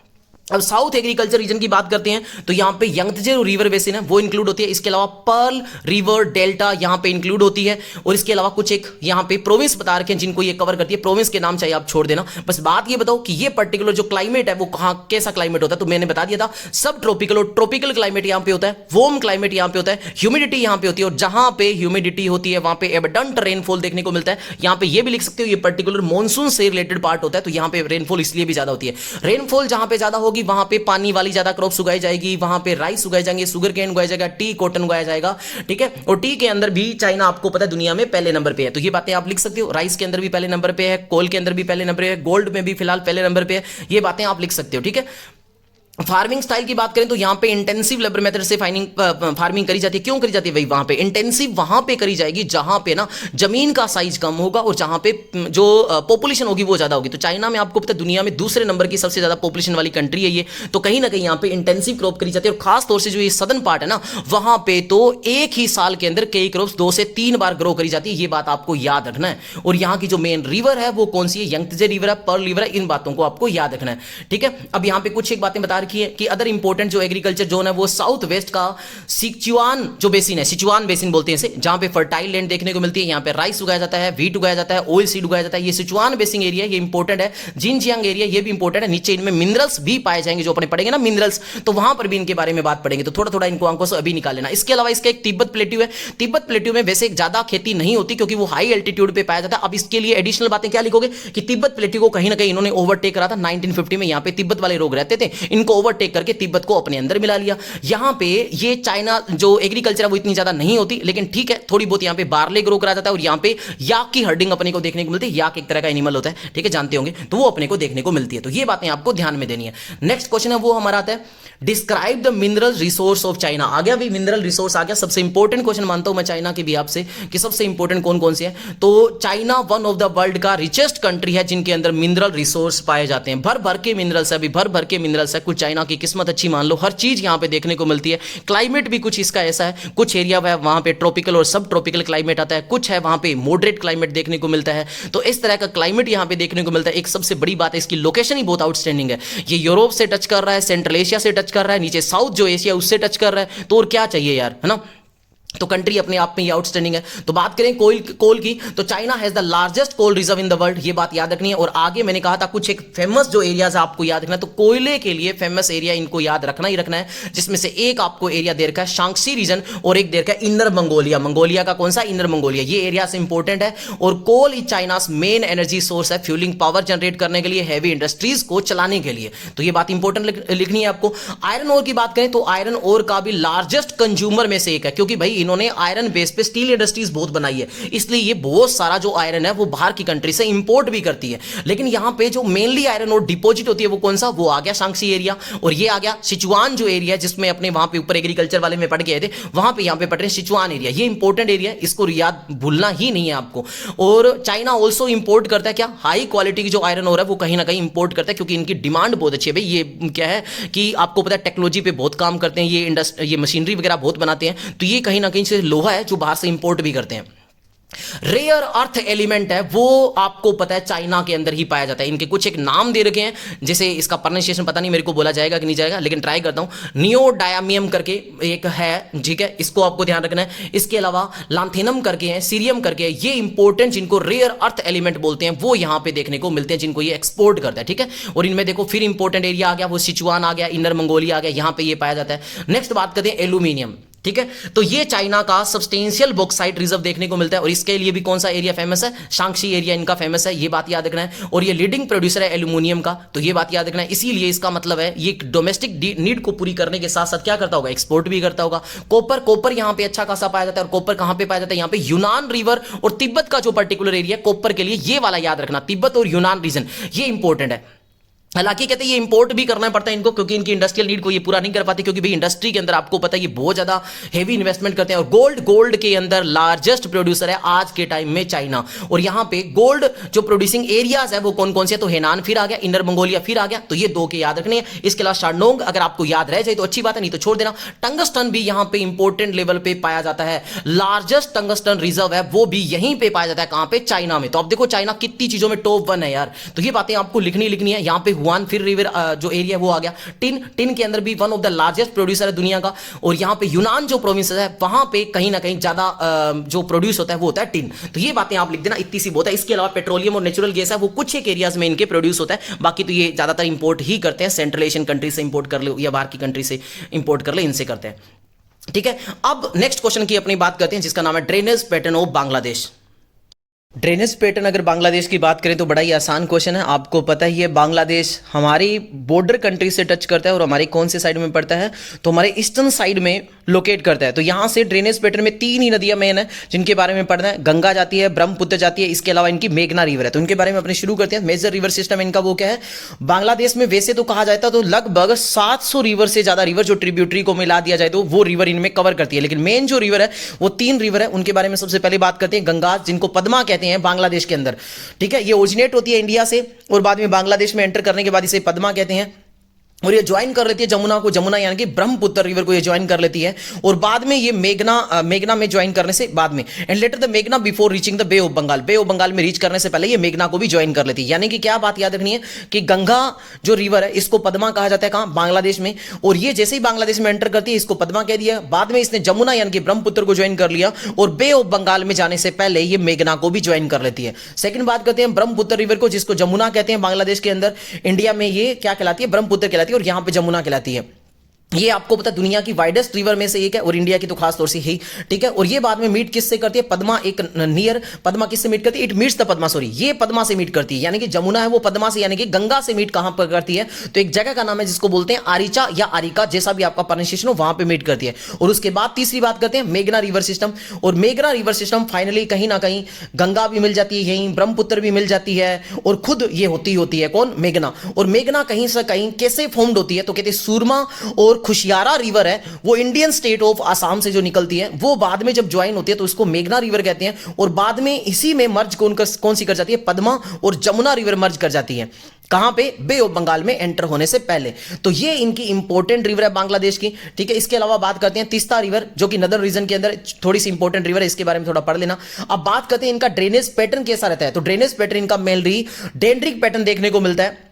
कि found in areas with uniform material like the north and north west, यानी कि बांग्लादेश के नॉर्थ और नॉर्थ वेस्ट में पैटर्न जो रिवर का देखने को मिलता है वो डेंड्रिक पैटर्न। अब डेंड्रिक पैटर्न का मतलब क्या होता है? तो डेंड्रिक पैटर्न का मतलब ऐसे समझो कि जैसे एक तना जाता है पेड़ का मतलब नीचे से जो तना होता है वो जाता है, और जाने के बाद उसकी ब्रांचेस किस तरह से फैलती है, ब्रांचेस फैलती है, उसमें ब्रांचेस में एक ही ब्रांच पे कई सारी ब्रांचेस आपको देखने को मिलती है ना, कि एक मान लो लेफ्ट साइड की तरफ टहनी जा रही है, उसी टहनी पे 3-4 टहनियां और देखने को मिल गई, तो इस पैटर्न को डेंड्रिक पैटर्न देखने बोलते हैं। और ये बांग्लादेश में कहां पे देखने को मिलता है? ये बांग्लादेश में नॉर्थ और नॉर्थ वेस्ट में देखने को मिलता है। इसके अलावा रेडियल पैटर्न, यहां पे रेडियल पैटर्न कहां पे देखने को मिलता है? जहां पे कहीं ना कहीं हिल्स का जो एरिया हो, हिल्स के एरिया से नदियां 2, 3, 4 चारों एरिया में, मान लो इधर भी मतलब तीनों चारों एरिया से जब एक पहाड़ी होती है, पहाड़ी के एरिया से हर डायरेक्शन में जब रिवर निकल जाती है तो इसको क्या बोलते हैं? Radial pattern. और ये कहां पे देखने को मिलता है? चिटागोंग हिल ट्रैक्ट पे। और ये चिटागोंग हिल ट्रैक्ट वही है जो कहीं ना कहीं इंडिया और बांग्लादेश के बीच में जो डिस्प्यूटेड पॉइंट भी रहता है कहीं ना कहीं, ठीक है। आगे बात करते हैं ट्रेलिस और रेक्टेंगुलर पैटर्न की बात करते हैं, ये भी यहां पे देखने को मिलता है।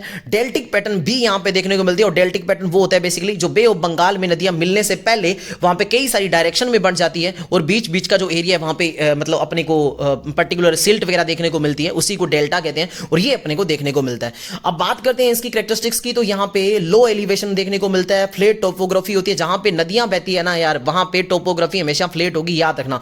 और जहां पे नदियां बहेगी वो कहीं ना कहीं कई एरियाज में फ्लड भी लेके आएगी, तो ये कहा जाता है कि सीजनल एरिया में ये फ्लड भी लेके आती है। और यहां पे जहां पे ये नदियां बहेगी तो नदियों के एरिया में क्या होगा? एग्रीकल्चर होगा, इसके अलावा क्या होगा? फिशरीज होगा, इसके अलावा क्या होगा? नेविगेशन होगा, इसके अलावा ये इकोनॉमी को क्या करेगी? रोल देगी, और खास तौर से टूरिज्म के लिए भी ये इंपॉर्टेंट रोल प्ले करती है। यहां पे टूरिस्ट भी आते हैं देखने के लिए, तो ये बात होगी इंपॉर्टेंट क्वेश्चन। नेक्स्ट बात करते हैं, discuss the industrial region of USA.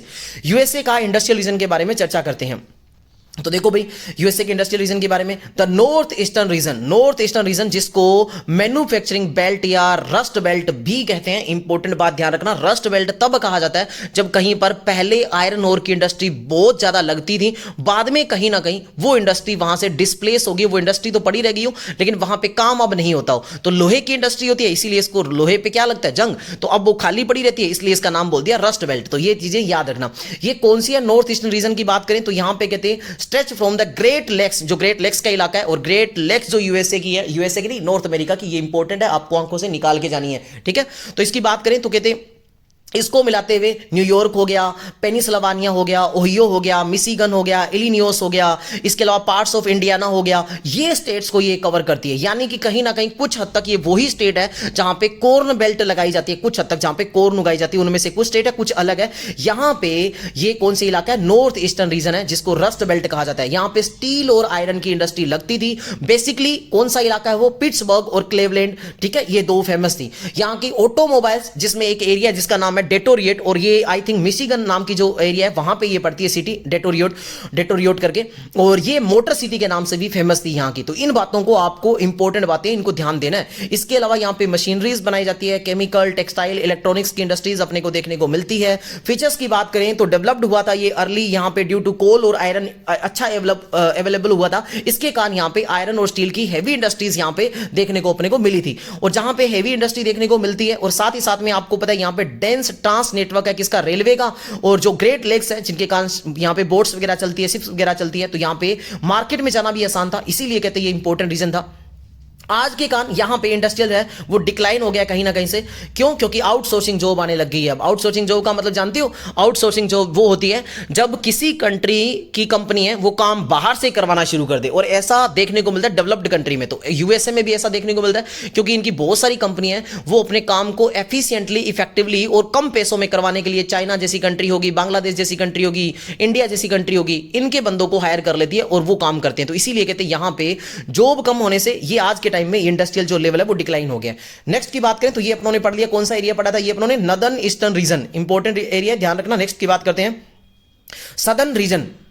Southern reason जिसे सन बेल्ट के नाम से भी जानते हैं, ये एक्सटेंड कहां करती है? तो south eastern state to the south western USA तक जाती है, जिसमें टेक्सास को इंक्लूड करते हैं, फ्लोरिडा को इंक्लूड करते हैं, जॉर्जिया, नदर्न कैरोलिना, इनको इंक्लूड करते हैं। यानी कि सर ये वही स्टेट है कहीं ना कहीं से जहां पे कॉटन उगाते हैं? जी हां, तो कुछ एक स्टेट वही है। तो देखो ऊपर के जो नॉर्थ ईस्टर्न स्टेट है वो कहां किसके थे? वो मेनली थे हमारे कॉर्न बेल्ट वाले, और ये है हमारे मेनली कॉटन बेल्ट वाले। तो अगर आप कुछ भी चीज ढंग से पढ़ रहे हो ना तो दूसरे आंसर में वो कहीं ना कहीं काम आएगी, जैसे यहां पे काम आ रहा है। यहां पे की इंडस्ट्री देखने को मिलती है एरोस्पेस और डिफेंस से रिलेटेड बनाई जाती है, और खासतौर से टेक्सास और फ्लोरिडा इनके एग्जांपल है। यहां पे इलेक्ट्रॉनिक्स और सेमीकंडक्टर चीजें भी देखने को मिलती है, जिनमें टेक्सास, जिसको सिलिकॉन हिल भी कहा जाता है। इसके अलावा यहां पे टेक्सटाइल, प्रोटोकेमिकल्स, फूड प्रोसेसिंग जैसी इंडस्ट्रीज यहां पे देखने को मिलती है।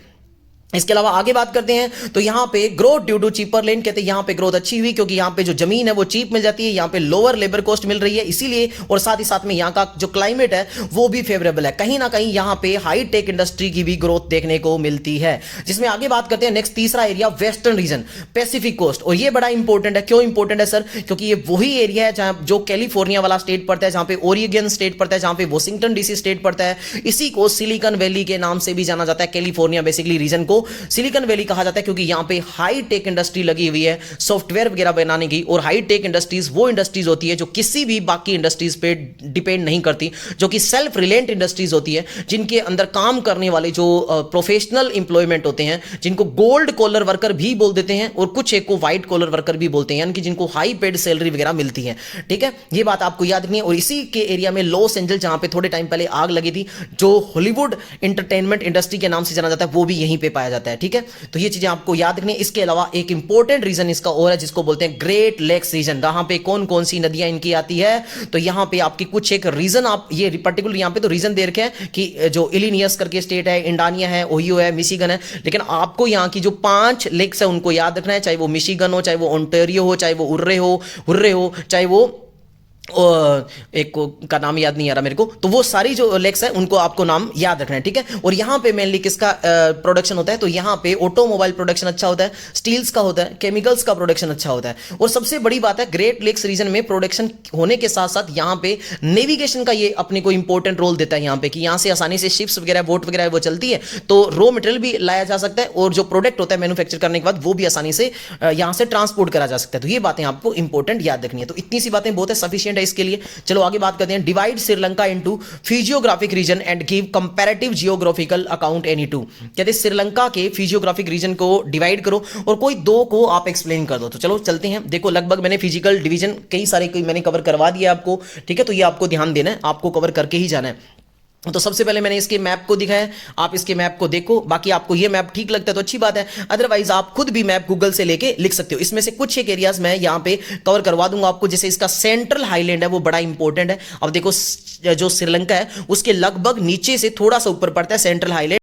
हाँ, तो नीचे देखते हैं इसका, the most elevated and rugged region of Sri Lanka का मोस्ट एलिवेटेड कौन सा, सेंट्रल हाईलैंड। तो सेंट्रल हाईलैंड देखो अपने को देखने को मिल रहा है। सेंट्रल हाईलैंड कहां है, श्रीलंका के साउथ के अंदर थोड़ा सा ऊपर लोकेट कर दो, और ये यहां का एलिवेटेड और रग्ड रीजन देखने को मिलता है श्रीलंका का। यहां की जो सबसे ऊंची चोटी है इसका नाम क्या है, पिदूरा तालागाला इसकी सबसे ऊंची चोटी है। और यहां पर ही अपने को दूसरी एक ऊंची चोटी देखने को मिलती है जिसका नाम है एडम्स पीक। तो इनको देखो रिप्रेजेंट भी आप मैप में कर सकते हो। किस तरह से करोगे, एक रफ मैप बना के इस तरह से रिप्रेजेंट करके दिखा दोगे, कितना बड़ा इफेक्ट पड़ेगा देखो। ठीक है, ये बात आप लिख दोगे।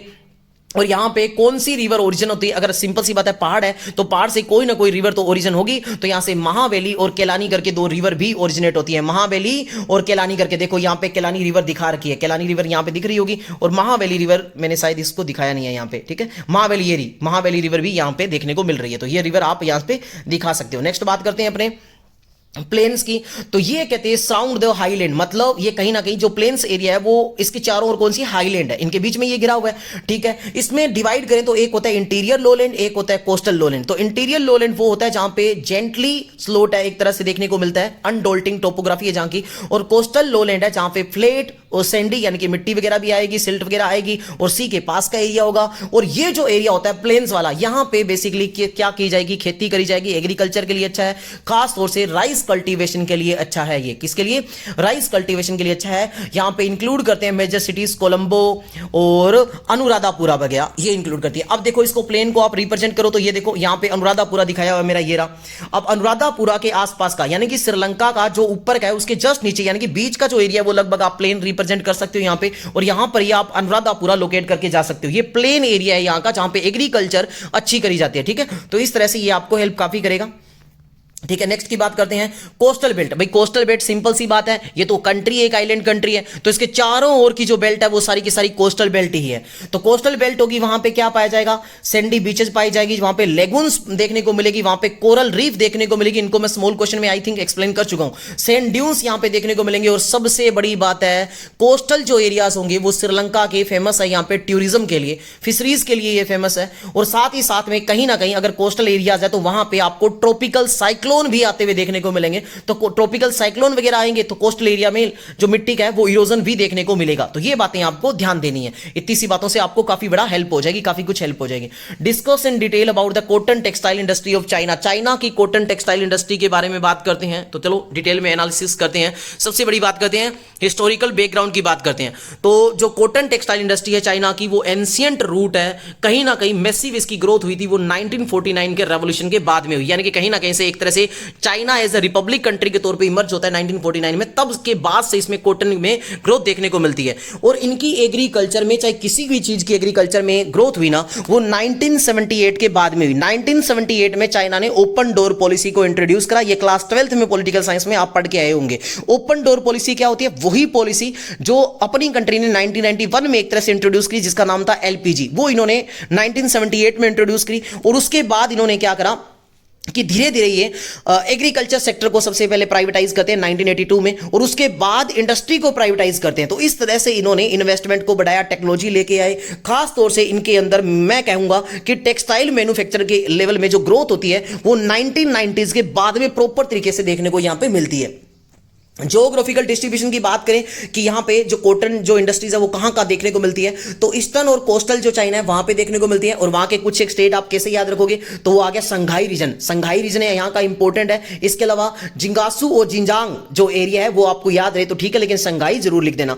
ये हिस्टोरिकली कोर रीजन है कॉटन का। यहां पे स्पाइनिंग और वीविंग का काम होता है। यहां पे पोर्ट्स भी देखने को मिलते हैं। यहां पे इंफ्रास्ट्रक्चर अच्छा से फैला हुआ है। इसके अलावा शेंडोंग जो है one of the largest cotton producer area है, जहां पे बहुत सारी टेक्सटाइल की मिल्स लगी हुई है। तो ये एरिया लिखना मत भूलना, ईस्टर्न और कोस्टल चाइना के अंदर। सेंट्रल चाइना की अगर बात करते हैं तो ये आ गया हेनान रीजन, यहां पर भी आ गया। तो हेनान एक ही याद लिख देना चाहिए कि ये कहीं ना कहीं हब है टेक्सटाइल का। यहां पे लोअर लेबर कॉस्ट मिल जाती है। गवर्नमेंट यहां पे सपोर्ट अच्छी कर रही है, तो यहां पे इंडस्ट्रियलाइजेशन अच्छा देखने को मिलता है। वेस्टर्न चाइना की बात करें तो जिंजियांग जो एरिया है यहां का चाइना का लार्जेस्ट कॉटन प्रोड्यूसिंग रीजन है, जो लगभग 80% इनका कॉटन का डोमेस्टिकेशन अकेला कर देता है। ये इंपॉर्टेंट रीजन है कॉटन का। तो ऐसा नाम कभी भी मत भूलना जो किसी भी चीज के लिए एक इंपॉर्टेंट हो, तो इसको आपको लिखना ही लिखना है। इसके अलावा बात करते हैं स्ट्रक्चर ऑफ द इंडस्ट्री की, तो सिंपल सी बात है, रॉ मटेरियल। तो रॉ मटेरियल चाइना खुद ग्रो कर लेता है मेनली, और कहां से करता है मेनली, जिनजियांग करके जो एरिया इनका मेनली वहां से कर लेता है। और कुछ हद तक ये इंपोर्ट भी करता है यूएसए, इंडिया जैसी कंट्री से, ब्राजील जैसी कंट्री से कॉटन को इंपोर्ट भी कर लेता है। उसके बाद प्रोडक्शन प्रोसेस यहां पे होती है, जिनमें यान का जो काम होता है, धागा बनाने का काम, यानी कि वीविंग और नीटिंग का काम ये करते हैं। ठीक है, इसके बाद इसको कलर वलर देने का काम करते हैं। और स्केल देखने को मिले तो यहां पे लार्ज स्केल की इंडस्ट्रीज ज्यादा देखने को मिलती है, लेकिन इसके अलावा स्मॉल और मीडियम लेवल की जो इंडस्ट्रीज है वो भी यहां पे को मिलती है। और टेक्नोलॉजी तो यहां की एडवांस है, इसमें तो कोई डाउट ही नहीं है। इकोनॉमिक इंपॉर्टेंस की बात करें तो भाई मिलियंस ऑफ पीपल को ये जॉब प्रोवाइड करती है, खास तौर से रूरल एरियाज के अंदर। और जो कि खास तौर से रूरल एरिया से अगर मार्केट में भी है, जहां पे जो मिल्स लगी हुई है, वहां पे जो वोमेन है और मेन है, उनको ये जॉब देने का काम करती है।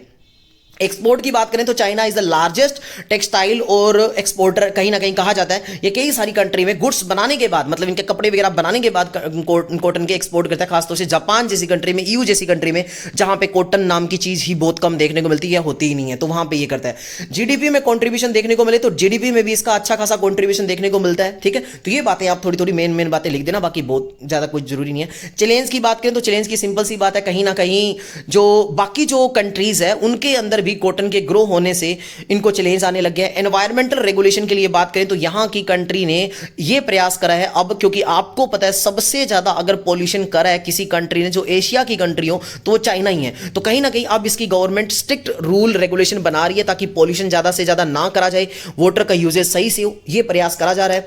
ठीक है, तो यह बात आपको याद रखनी है। गवर्नमेंट की पॉलिसी की बात करें तो गवर्नमेंट कई सारे एरिया में सब्सिडी भी प्रोवाइड कर रही है, लेबर को ट्रेनिंग भी करती है और जो एक्सपोर्ट है इसको प्रमोट करने का भी काम करती है। तो ये जो मैं की वर्ड बता रहा हूं ना, इनको भी आप लिख दोगे ना तो आपका आंसर बहुत बड़ा बन जाएगा। ठीक है, तो ये बातें याद रखना। बाकी कंक्लूजन सभी क्वेश्चन में आप डाल देना, इसको कोई पढ़ने की जरूरत है नहीं। मैं थोड़ा सा फास्ट करवाने का प्रयास करूंगा क्योंकि वीडियो की लेंथ बहुत बड़ी हो गई है। फिजिकल रीजन ऑफ ब्राजील, अब ब्राजील की फिजिकल रीजन की बात कर लेते हैं। तो ब्राजील जो डिवाइड करते हैं उसको सेवरल फिजिकल रीजन में डिवाइड कर सकते हैं, उसकी लैंड फॉर्म के बेसिस पे, एलिवेशन के बेसिस पे, वेजिटेशन के बेसिस पे और वहां की जियोलॉजी कैसी है उनके बेसिस पे। तो अपने डिस्कशन करते हैं इनके कुछ एक एरियाज की। तो यहां पे अमेजन बेसिन तो एक इंपॉर्टेंट एरिया आपको दिख ही रहा होगा और ब्राजीलियन हाईलैंड आपको दिख ही रहा होगा। इन दो एरियाज को तो आंख बंद करके लिख देना जब भी ब्राजील की फिजिकल डिवीजन आए। अमेजन बेसिन वही एरिया जहां पे अमेजन रिवर आती है, जहां पे अमेजन रेन फॉरेस्ट आते हैं, एक इंपॉर्टेंट प्लेन का एरिया होता है जहां पे इंपॉर्टेंट वेजिटेशन पाई जाती है, जहां पे इंपॉर्टेंट स्पीसीज पाई जाती है प्लांट्स और एनिमल की, और जो काफी हद तक उनकी जो रिवर का जो वाटर का एरिया है उसको कवर करता है ब्राजील के। तो ये बातें आपको जरूर लिखनी है। नेक्स्ट ब्राजीलियन जो हाईलैंड है वो भी इसका इंपॉर्टेंट, ये दो चीजें तो आपको दिखानी ही दिखानी है। ठीक है, अब आगे बात कर लेते हैं। देखो इसको थोड़ा सांखों से निकाल लेना ना। चलो अब आगे बात कर रहे हैं। देखो अमेजन बेसिन आ गए। अब अमेजन बेसिन के बारे में मैं कुछ भी नहीं बताऊंगा क्योंकि ऊपर बहुत अच्छा बता चुका हूं। ब्राजीलियन हाईलैंड के बारे में अपने जरूर पढ़ लेते हैं। तो ब्राजीलियन हाईलैंड क्या है? ये सेंट्रल, साउथ ईस्टर्न और north eastern parts of Brazil में पाया जाता है। इसकी रेंज लगभग 300 मीटर से 1200 मीटर के आसपास करती है। यहां पे इसके सब रीजन की बात करें तो यहां पे सेंट्रल प्लेट्यू है, यहां पे सवाना टाइप का जो प्लेट्यू है जिसमें सवाना टाइप की जो वेजिटेशन है वो यहां पे पाई जाती है। यहां पे इंपॉर्टेंट है ये एग्रीकल्चर और लाइफ स्टॉक के लिए। इसके अलावा सदर्न हाईलैंड यहां पे देखने को मिलती है जहां पे वोल्केनिक सोइल है, जहां पे कहीं ना कहीं कॉफी के प्रोडक्शन के लिए इंपॉर्टेंट सोइल है वो यहां पे देखने को मिलती है।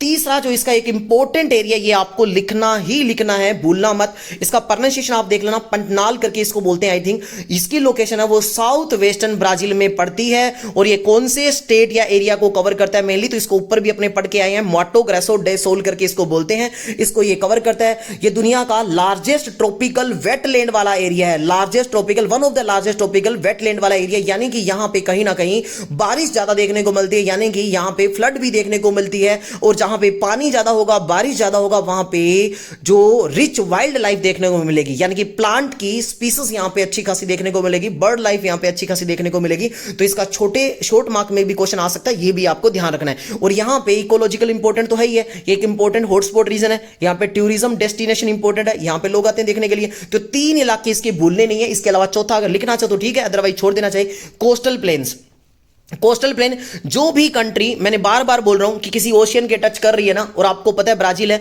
ब्राजील के साइड में अटलांटिक ओशियन लगता ही लगता है, तो कोशियन कहीं ना कहीं इसका जो कोस्टल एरियाज है वो तो होगा ही होगा। तो अटलांटिक कोस्ट यहां पे टच कर रही है, तो यहां पे क्या मिलेगा आपको देखने को? बीचेस देखने को मिलेंगे। और जहां पे ओशियन वाले एरियाज होते हैं तो वहां पे पानी के बहाव के कारण कई सारी माउंटेन कटती है ऊपर से, जिनके कारण क्लिफ बन जाते हैं, वो आपको देखने को मिलेंगे। यहां पे फॉरेस्ट हिल आपको देखने को मिलेगी। तो ये चीजें आप लिख सकते हो, मेन बातें। ठीक है, इसके अलावा कोई खास बात पढ़ने की जरूरत नहीं है। मेरे अकॉर्डिंग इतनी सी बातें लिख दोगे बहुत है, सफिशिएंट है। नेक्स्ट बात करते हैं geographical condition for sugar cane production in Brazil. अब ब्राजील में शुगर केन प्रोडक्शन होता है, हेवीली प्रोडक्शन होता है। ठीक है, one of the largest country है शुगर केन की प्रोड्यूस करने में ब्राजील। ठीक है, आपको पता है इसका चीनी प्रोडक्शन में पहले नंबर पे नाम आता था कहीं ना कहीं। अब इंडिया ने इसको ओवरटेक भी करा था, 2023 की बात है शायद, इसको ओवरटेक करा था तब। ठीक है, तो अब आप गूगल पे लेटेस्ट थोड़ा सा चेक करके देख सकते हो। तो इसकी क्लाइमेट की बात करते हैं वहां पे जहां पे शुगर केन को ग्रो करा जाता है। तो ट्रॉपिकल क्लाइमेट आपको पता है गन्ने के लिए कैसा चाहिए, क्लाइमेट कैसा चाहिए? ट्रॉपिकल, कहीं ना कहीं रेनफॉल ज्यादा चाहिए, यहां पे बारिश ज्यादा चाहिए। टेम्परेचर लगभग देखो 21 डिग्री से 27 डिग्री टेम्परेचर है, यानी कि लगभग ह्यूमिड वाला एरिया होगा जहां पे गर्मी ठीक ठीक पड़ती होगी, वहां पे ये होगा। लेकिन पानी अच्छा चाहिए, हाई रेनफॉल चाहिए। यहां पे लगभग आप अगर सेंटीमीटर में बताना चाहो तो ऐसे बता सकते हो कि 150 से 200 सेंटीमीटर के आसपास, लगभग 150 सेंटीमीटर या 100 सेंटीमीटर से अब इसके लिए रेनफॉल आपको लिए चाहिए होती है। ठीक है, ये बातें आपको ध्यान देना है। सोइल यहां के लिए कैसे चाहिए होती है? फर्टाइल सोइल, जैसे इसमें लिखा है रेड येलो पोडोजोलिक सोइल होती है, वो यहां पे होनी चाहिए सोइल, जो शुगर केन के लिए बढ़िया मानी जाती है, सुटेबल मानी जाती है। इसके अलावा बात करते हैं हाई ऑर्गेनिक कंटेंट होता है यहां पे मिट्टी में, और जितना ऑर्गेनिक कंटेंट अच्छा होगा उतना ही शुगर केन अच्छा होगा। और ह्यूमिडिटी वाले एरिया में सिंपल सी बात है यार, जहां पे ह्यूमस ज्यादा होगी ना, वहां पे कहीं ना कहीं जो वेजिटेशन है वो ज्यादा होगी, और वेजिटेशन ज्यादा होगी तो वहीं पे सिंपल सी बात है मिट्टी के अंदर ह्यूमिडिटी अपने आप होगी, और मिट्टी के अंदर ह्यूमिडिटी अपने आप होगी तो वहां पे ऑर्गेनिक कंटेंट अपने आप ही बढ़ जाएगा ना। बात करते हैं टोपोग्राफी की, तो यहां पे टोपोग्राफी मेनली रोलिंग प्लेन्स देखने को मिलते हैं, ठीक है, which are suitable for the mechanize farming के लिए इंपॉर्टेंट है ये। इसके अलावा लार्ज लैंड अवेलेबिलिटी की, ये जो एरिया पर्टिकुलर गन्ने उगाने वाला, यहां पे चाहे बात करें साओ पोलो की, चाहे बात करें मिनास गेरिज की, चाहे बात करें मोटो ग्रासो एरिया की, तो यहां पे पर्टिकुलर अपने को बड़े बड़े फील्ड देखने को मिलते हैं, प्रॉपर यहां पे लैंड एरिया देखने को मिलती है, जिसके कारण अपने गन्ने की प्रोडक्शन अच्छे से कर सकते हैं। वाटर अवेलेबल तो भर भर के यहां पे पहले ही बता दिया, क्योंकि पानी जहां पे होता है वहीं पे ये अच्छे से होगा, तो यहां पे रेनफॉल अच्छे से देखने को मिलती है, यहां पे रिवर्स अच्छे से इसलिए आता है, और सनलाइट तो होती है, क्योंकि गर्मी का मौसम है, तो लगभग यहां पे सनलाइट एबंडेंट मात्रा में मिलेगी, सनशाइन अच्छा होगा, जिसके कारण फोटोसिंथेसिस है वो अच्छे से होगी, तो प्लांट की जो ग्रोथ है वो अच्छे से होगी। तो देखो कितना आसान क्वेश्चन था, आपने इसको कवर कर लिया। मेजर इंडस्ट्री अगर बांग्लादेश की कवर करते हैं तो वो कौन सी है? तो बांग्लादेश की मेजर इंडस्ट्री में वैसे खास है नहीं यार बांग्लादेश की इतनी मेजर इंडस्ट्री, बट ठीक है, कुल मिला के अपने ये क्वेश्चन आ जाए तो करना होगा कि टेक्सटाइल और गारमेंट इंडस्ट्री है वो इंपॉर्टेंट है, कि लार्जेस्ट इंडस्ट्री और मेन एक्सपोर्ट अर्नर यही है, यानी कि ये कहीं ना कहीं गारमेंट इंडस्ट्री के बेस पे ये लगभग 80% एक्सपोर्ट इसी का करते हैं, तो कितनी बड़ी बात है। और बांग्लादेश सेकेंड लार्जेस्ट है गारमेंट के जो एक्सपोर्ट करने में दुनिया में, तो ये बात बड़ी इंपॉर्टेंट है बांग्लादेश जैसी छोटी कंट्री के लिए। और बांग्लादेश के लिए एक बात इंपॉर्टेंट इसलिए भी आप ये बात याद रख सकते हो कि बांग्लादेश है ना वो कंट्री लगभग जिन कंट्री में जो कंट्री थोड़ी सी एक बड़ी हो उनमें सबसे ज्यादा हाईएस्ट डेंसिटी ऑफ पॉपुलेशन वाली कंट्री है, मतलब यहां पे पॉपुलेशन डेंसिटी बहुत है, भर भर के पॉपुलेशन डेंसिटी है, मतलब पर स्क्वायर किलोमीटर में बहुत ज्यादा लोग रहते हैं यहां पे, तो ये बात इसके लिए बहुत इंपॉर्टेंट है, इसीलिए ये आउटसोर्सिंग का काम बहुत ज्यादा करते हैं, जो नीचे इसमें पढ़ेंगे अपने, है ना।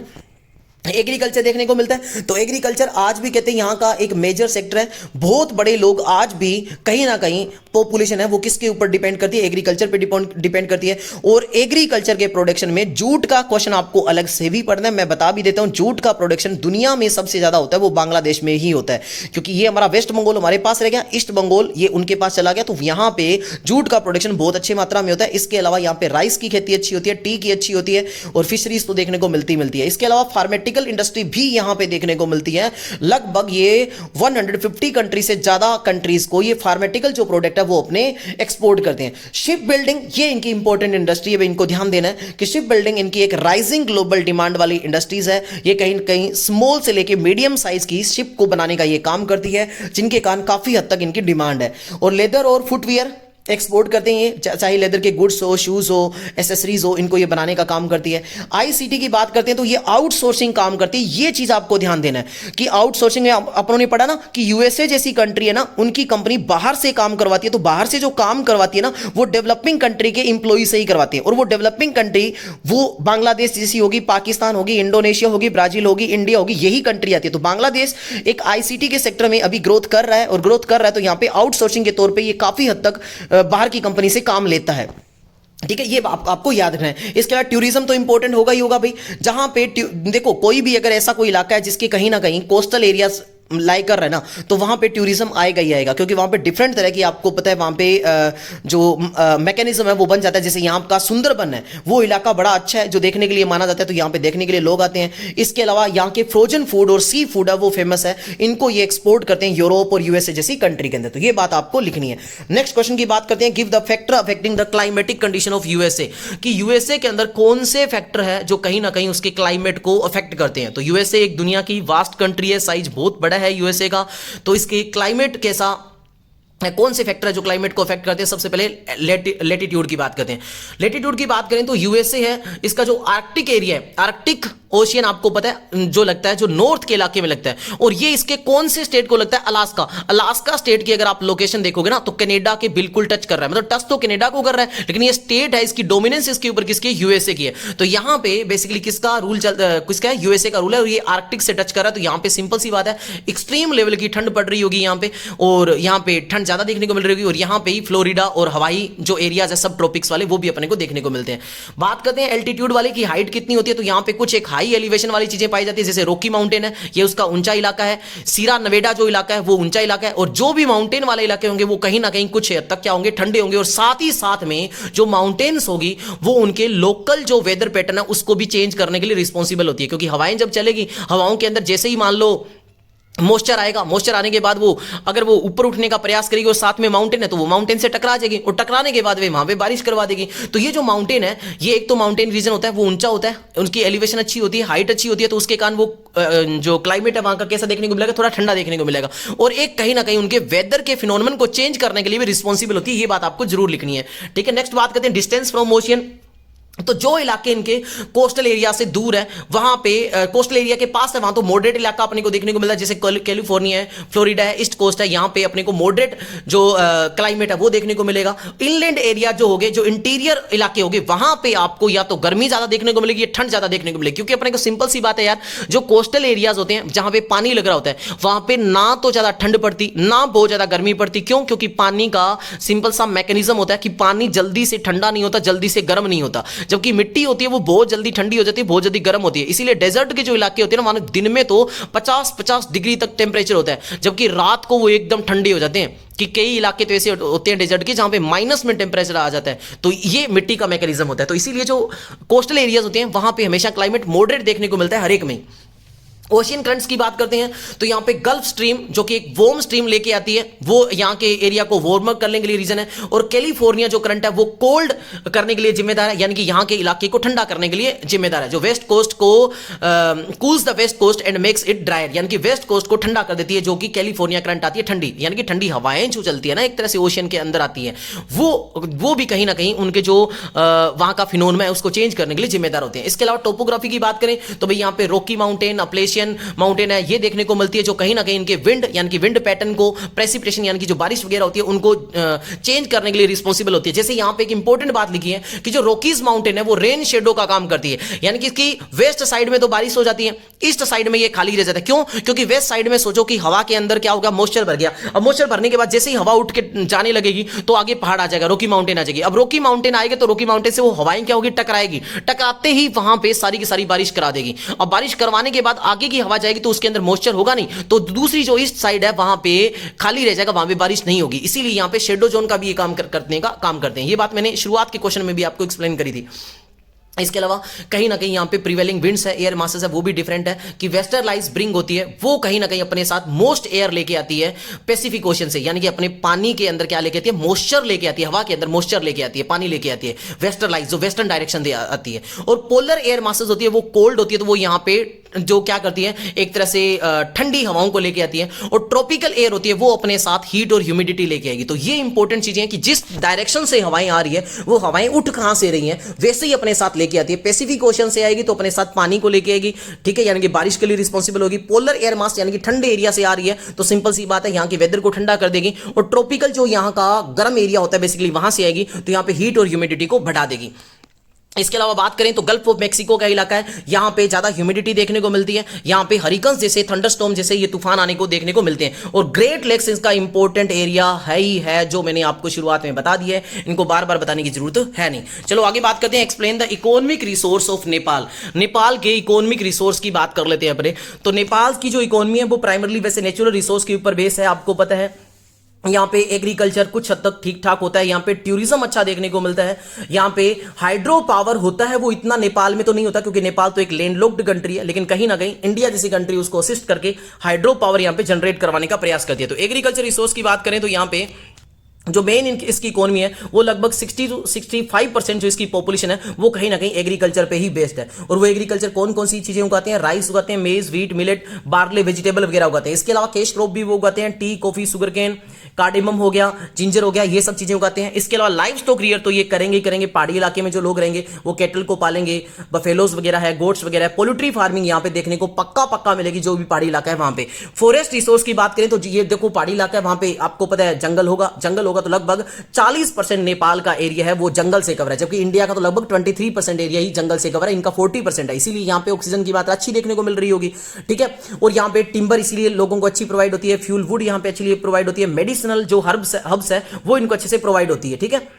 ये बात ध्यान रखना है। वाटर रिसोर्स की बात करें तो water resource Nepal in rich in river आपको पता है कई सारी यहां से निकलती है, and water bodies earning it the name second richest country in the water resource after Brazil. देखो ब्राजील के बाद में इसको कहते हैं सेकंड रिचेस्ट कंट्री कहा जाता है पानी के अंदर, ठीक है, ये हाइड्रो पावर के अंदर, ठीक है। बेसिकली ये लैंडलॉक्ड कंट्री, मतलब ओशियन वगैरह इसके पास नहीं लगता, लेकिन रिवर यहां से काफी सारी निकलती है, ठीक है। तो ये इरिगेशन के काम के लिए, ड्रिंकिंग काम के लिए, खासतौर से टूरिज्म के लिए इनकी रिवर का इंपॉर्टेंट रोल है। आगे बात अगर टूरिज्म की करें तो कहीं ना कहीं टूरिज्म के लिए एक इंपॉर्टेंट इलाका है यार, माउंट एवरेस्ट जैसी चीजें होगी, बाकी जो हिमालयन ट्रेकिंग का पार्ट हो गया, कल्चरल हेरिटेज हो गया, जिनको देखने के लिए लोग बहुत सारी कंट्री से आते हैं, ठीक है। और ये बर्थ प्लेस भी है भगवान बुद्धा का, लुम्बिनी जो प्लेस है, तो इनको देखने के लिए टूरिज्म के लिए इंपॉर्टेंट प्लेस है। इसके अलावा बात करें ह्यूमन रिसोर्स की, तो भाई इनकी जो लोग है ना वो कहीं ना कहीं रेमिटेंस बहुत भेजते हैं। रेमिटेंस का मतलब है जो बाहर की कंट्री में काम करके सैलरी जो इनकी कंट्री में भेजता है, लगभग 25% जीडीपी तो इनकी बाहर की कंट्री से इनके लोग भेजते हैं। जैसे इंडिया में काम कर लिया, मलेशिया में काम कर लिया, ऐसे डिफरेंट कंट्री में जाके इनके लोग काम करते हैं। इसके अलावा हैंडीक्राफ्ट और कॉटेज इंडस्ट्री भी इनकी अच्छी है, चाहे वो वूल के बेसिस पे हो, चाहे कारपेट वगैरह बनाने की बात होगी, पेपर इंडस्ट्री होगी, मेटल क्राफ्ट होगी, वो इंपॉर्टेंट है, ठीक है। तो ये कंक्लूड आप कर देना थोड़ा सा। नेक्स्ट क्वेश्चन हमारा पढ़ने जा रहे हैं अपने, discuss the major factor for determining of geographical region. भी जियोग्राफिकल रीजन को कौन से फैक्टर होते हैं जो डिटरमाइन करते हैं, मतलब किसी भी जियोग्राफिकल फैक्टर को इफेक्ट करने वाले मेजर फैक्टर कौन कौन से होते हैं। तो सबसे पहले तो बात करते हैं फिजिकल फैक्टर की। भाई किसी भी एरिया को इफेक्ट करने के लिए फिजिकल फैक्टर वहां का कैसा है वो इंपॉर्टेंट है। फिजिकल फैक्टर का मतलब रिलीफ का मतलब टोपोग्राफी, टोपोग्राफी का मतलब कि वहां प्लेन्स है या वहां पे प्लेट्यूज है या वहां पे माउंटेन है या वहां पे वैलीज है, वो इंपॉर्टेंट है। उसी के बेसिस पे वहां का क्लाइमेट होगा, वेजिटेशन होगी, वहीं पे उसी के हिसाब से एग्रीकल्चर होगा और उसी के हिसाब से वहां पे ह्यूमन सेटलमेंट देखने को मिलेगा। नेक्स्ट, किसी भी अगर एरिया को इफेक्ट करता है तो वो करता है क्लाइमेट, कि वहां का क्लाइमेट कैसा है, टेंपरेचर वहां का कितना है, वहां पे रेनफॉल कितनी होती है, वहां पे ह्यूमिडिटी कितने को देखने को मिलती है, वहां पे विंड पैटर्न कैसा है, ये इंपॉर्टेंट चीजें। उन्हीं के हिसाब से वहां पे वेजिटेशन भी होगी, वाइल्ड लाइफ भी फिर उसी के हिसाब से होगी, जितनी रेनफॉल होगी वैसे, और उसी के हिसाब से ह्यूमिडिटी कितनी है, रेनफॉल कैसी है, उसी के हिसाब से वहां पे एग्रीकल्चर और लोगों का लाइफस्टाइल भी फिर वैसा ही होगा। अगर ठंड पड़ेगी तो लोग वैसे ही कपड़े पहनेंगे, गर्मी पड़ेगी वहां पे तो लोग वैसे ही कपड़े पहनेंगे, है ना।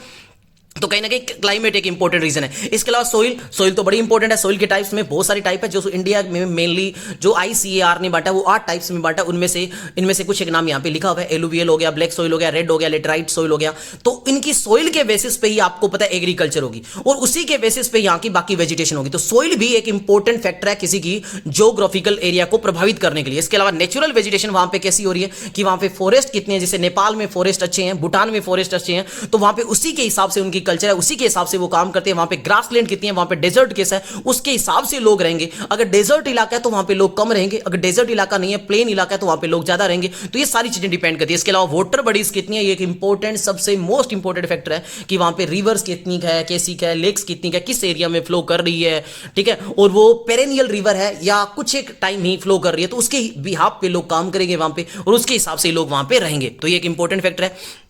इसके अलावा बात करते हैं ह्यूमन फैक्टर, तो वो भी एक इंपॉर्टेंट है, जिसमें पॉपुलेशन होती है। अब पॉपुलेशन है वो एक इंपॉर्टेंट काम प्ले करती है। तो डेंसिटी कितनी है वहां की, डेंसिटी का मतलब पर्टिकुलर या पर यूनिट एरिया में या पर स्क्वायर किलोमीटर में कितने लोग रह रहे हैं, उसे डेंसिटी कहते हैं। और वहां पे डिस्ट्रीब्यूट भी फिर उसी हिसाब से होगी। लोग भी उस पर्टिकुलर एरिया में माइग्रेशन कितनी कर रहे हैं, यानी कि उस एरिया में आ कितने रहे और जा कितने रहे, ये भी कहीं ना कहीं किसी के जो जियोग्राफिकल एरिया है उसको डिटरमाइन करने के लिए एक इंपॉर्टेंट फैक्टर काम करता है। इसके अलावा वहां की इकोनॉमिक एक्टिविटी कैसी है, वो भी इंपॉर्टेंट रोल प्ले करता है। इकोनॉमिक एक्टिविटी में क्या, कि वहां पे एग्रीकल्चर करी जाती है, कि इंडस्ट्रिंग करी जाती है, वहां पे माइनिंग कैसी हो रही है, ये सारे काम। इसके अलावा वहां की कल्चर कैसी है, लैंग्वेज कैसी है, वो भी कहीं ना कहीं उस जो पर्टिकुलर रीजन है उसको स्पेसिफिक बनाती है, उसको एक पहचान दिलाती है। जैसे लैंग्वेज है, वहां की रीजन है, वहां की कस्टम है, वहां की जो उनके खुद के वहां के कल्चर रीजन है, जैसे यहां पे कुछ एक नाम बता रखे हैं, तो इसके बेसिस पे उस रीजन की पहचान होती है। इसके अलावा पॉलिटिकल बाउंड्रीज है, यानी कि कौन सी कंट्रीज से वो पॉलिटिकल बाउंड्रीज शेयर कर रहा है, कौन से स्टेट कहां से टच कर रहा है, तो ये सारी चीजें वहां की इंपॉर्टेंट है। इसके अलावा उस पर्टिकुलर रीजन में इंफ्रास्ट्रक्चर कितना डेवलप है, वो हेल्थ के ऊपर कितने खर्चा कर रहे हैं, एजुकेशन फैसिलिटी कितनी है,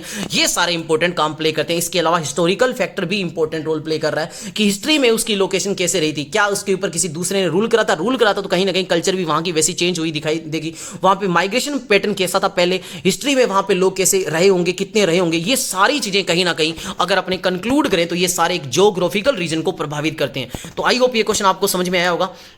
आगे के जो क्वेश्चन है देखो मैं आपको दिखा देता हूं, मेरी आपसे रिक्वेस्ट है आप पढ़ने का प्रयास करो। मैंने इंपॉर्टेंट क्वेश्चन दे दिया, आपको कोई भी चीज इसमें समझ में नहीं आई तो आप मैसेज कर सकते हो या मेरे को भेज सकते हो, मैं आपको वॉइस नोट भी किसी को प्रोवाइड कर दूंगा जो भी बच्चा मेरे को मैसेज करेगा। तो अब इसमें देखो नेक्स्ट है कि discuss about the natural condition of monsoon region of the world. तो अब प्लीज इसको आंखों से निकालना कि मॉनसून रीजन कौन से होते हैं, उनकी नेचुरल कंडीशन क्या चाहिए, कि मॉनसून कहां पे आता है। तो प्राइमरली मेन रीजन मॉनसून का किस डिग्री के आसपास होता है, 10 डिग्री से लेके 30 डिग्री लैटिट्यूड के आसपास का जो जो इलाका होता है जिसमें साउथ एशिया आता है, साउथ ईस्ट एशिया आता है, पार्ट्स ऑफ अफ्रीका आता है, नदर्न ऑस्ट्रेलिया आता है, ये जो इलाके होते हैं ये मॉनसून रीजन कहलाते हैं। और मॉनसून होगा, वहां का क्लाइमेट कैसा होगा, वहां पे समर के अंदर कैसी होगी, वहां पे बारिश ज्यादा होगी समर के अंदर, ऑब्वियस सी बात है। वहां पे विंटर में ड्राई सीजन देखने को मिलेगा, ऑब्वियस सी बात है ना। वहां पे समर के अंदर हाई रेनफॉल देखने को अपने को बहुत ज्यादा मिलेगी। वहां का टेम्परेचर वेरी करेगा, वहां पे समर में टेम्परेचर 40 डिग्री के आसपास भी जाता हुआ दिखाई देगा। और वहां पे विंटर में जहां पे मॉनसून बेसिकली पर्टिकुलर मॉनसून आता है, वहां पे लगभग 15 डिग्री से 25 डिग्री के आसपास टेम्परेचर देखने को मिलेगा। इवन 10 डिग्री लास्ट आसपास उसके आसपास ही टेम्परेचर होगा, इससे ज्यादा टेम्परेचर कम नहीं होगा वहां पे ना। वहां पे रेनफॉल खास तौर से जो मॉनसून का टाइम पीरियड होता है जून से लेकर सितंबर का, वहां पे ज्यादा बारिश आपको देखने को मिलेगी, जो कि साउथ एशिया की एग्जांपल देके यहां पे बता रखा है। तो ये सारी बातें हैं, वहां पे मिट्टी कैसी होगी, ये सारी चीजें आप आंखों से निकाल लेना, आपको समझ में आई होप आ जाएगा, क्योंकि मैंने मेन बातें इसकी बता दी है, ठीक है। तो ये आंखों से निकालना है। नेक्स्ट क्वेश्चन है आपके कि give the main characteristics of Mediterranean agriculture. एक इंपॉर्टेंट क्वेश्चन है, मैं थोड़ा सा आपको बता देता हूं। मेडिटेरियन क्लाइमेट दुनिया का सबसे प्लेजेंट क्लाइमेट माना जाता है।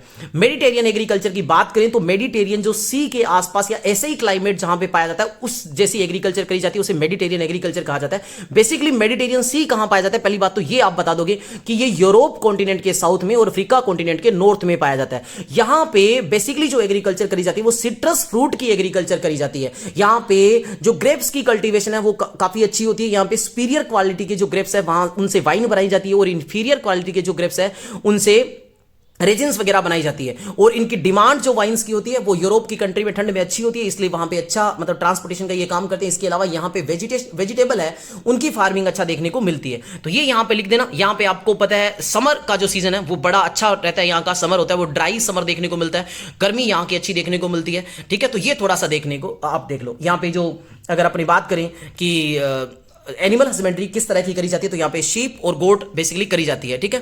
क्रॉप वेराइटी यहाँ पे मैंने बता दिया कि मेनली यहाँ पे सिट्रस फ्रूट की होती है। इसके अलावा डेट्स की फार्मिंग होगी, ग्रेप्स की होगी, ऑलिव्स की फार्मिंग होगी, ये हाँ यहाँ पे करी जाती है, ठीक है। यहाँ पे कुछ एरिया में आपको ओरकार्ड्स यानी कि फ्रूट्स की खेती भी आपको देखने को मिलेगी, नट्स की खेती देखने को मिलेगी। सबसे फेमस यहाँ की विटीकल्चर है जिसको ग्रेप कल्टीवेशन बोलते हैं। तो ये आप निकाल लेना, ये बातें मैंने मोटी मोटी आपको बोल दी, ये आंखों से निकाल लेना। नेक्स्ट क्वेश्चन मैंने डाला divide the world into natural region में वर्ल्ड को डिवाइड करो, और इन सारों को आप कहते कोई दो रीजन को आप एक्सप्लेन कर दो। तो इनके क्वेश्चन के आंसर अगर नहीं मिले तो आप मेरे को मैसेज कर देना। नेक्स्ट क्वेश्चन मैंने डाला है write geographical essay in Great Lakes region of USA, ये मैंने एक्सप्लेन कर दिया है, ठीक है। इसके अलावा है कि आपको जियोग्राफिकल एसे लिखना है कल्टीवेशन ऑफ टी, श्रीलंका में टी की कल्टीवेशन कैसे करी जाती है, ये क्वेश्चन है। Steel iron and steel industry USA में कहां है, तो इसके बारे में अपने थोड़ा बहुत पढ़ गया है ना कि जिनको रस्ट इंडस्ट्रीज बेसिकली आज के टाइम में बोलते हैं वो वाला इलाका है, तो वो आपको कवर करना है। कुछ हद तक तो मैंने कवर कर दिया, तो अलग से क्वेश्चन आए तो आप देख लेना। इसके अलावा शॉर्ट नोट, जूट का प्रोडक्शन बांग्लादेश में सबसे ज्यादा होता है, बारिश इसके लिए पानी अच्छा चाहिए, ठीक है, ये आपको ध्यान देना है। प्रेरी रीजन जो कि यूएसए का है, व्हीट बेल्ट एरिया, इसके बारे में शॉर्ट क्वेश्चन आ सकता है। तराई रीजन नेपाल का कौन सा है, ये ब्राजीलियन प्लेट्यू जिसको मैंने कवर करवा दिए, इसमें अलग से आप थोड़ा सा आंखों से निकाल लेना। मिनरल्स बेल्ट ऑफ चाइना जो लगभग मैंने कवर करवा दिए, तो ये चीजें आप थोड़ा सा एक्स्ट्रा एडिशनल बातें लिखी है मैंने, इनको कवर करने का प्रयास करना। और अगर किसी को भी दिक्कत हो तो आप मेरे को मैसेज कर सकते हो, मैं आपको इसके नोट्स प्रोवाइड करवा दूंगा। तो मैंने इसमें मेन क्वेश्चन कवर करवाने का प्रयास करा। आई होप इस वीडियो से आपको हेल्प हुई होगी, और अगर आपको मेरी मेहनत कुछ भी थोड़ी बहुत भी अच्छी लगे तो प्लीज भी कमेंट जरूर करना, जिससे मोटिवेशन मिलता है, ताकि आपके लिए हिस्ट्री और पॉलिटिकल साइंस के लिए भी मैं अच्छे से अच्छे वीडियो लेके आने का प्रयास कर सकूं। थैंक यू, जय हिंद, जय भारत।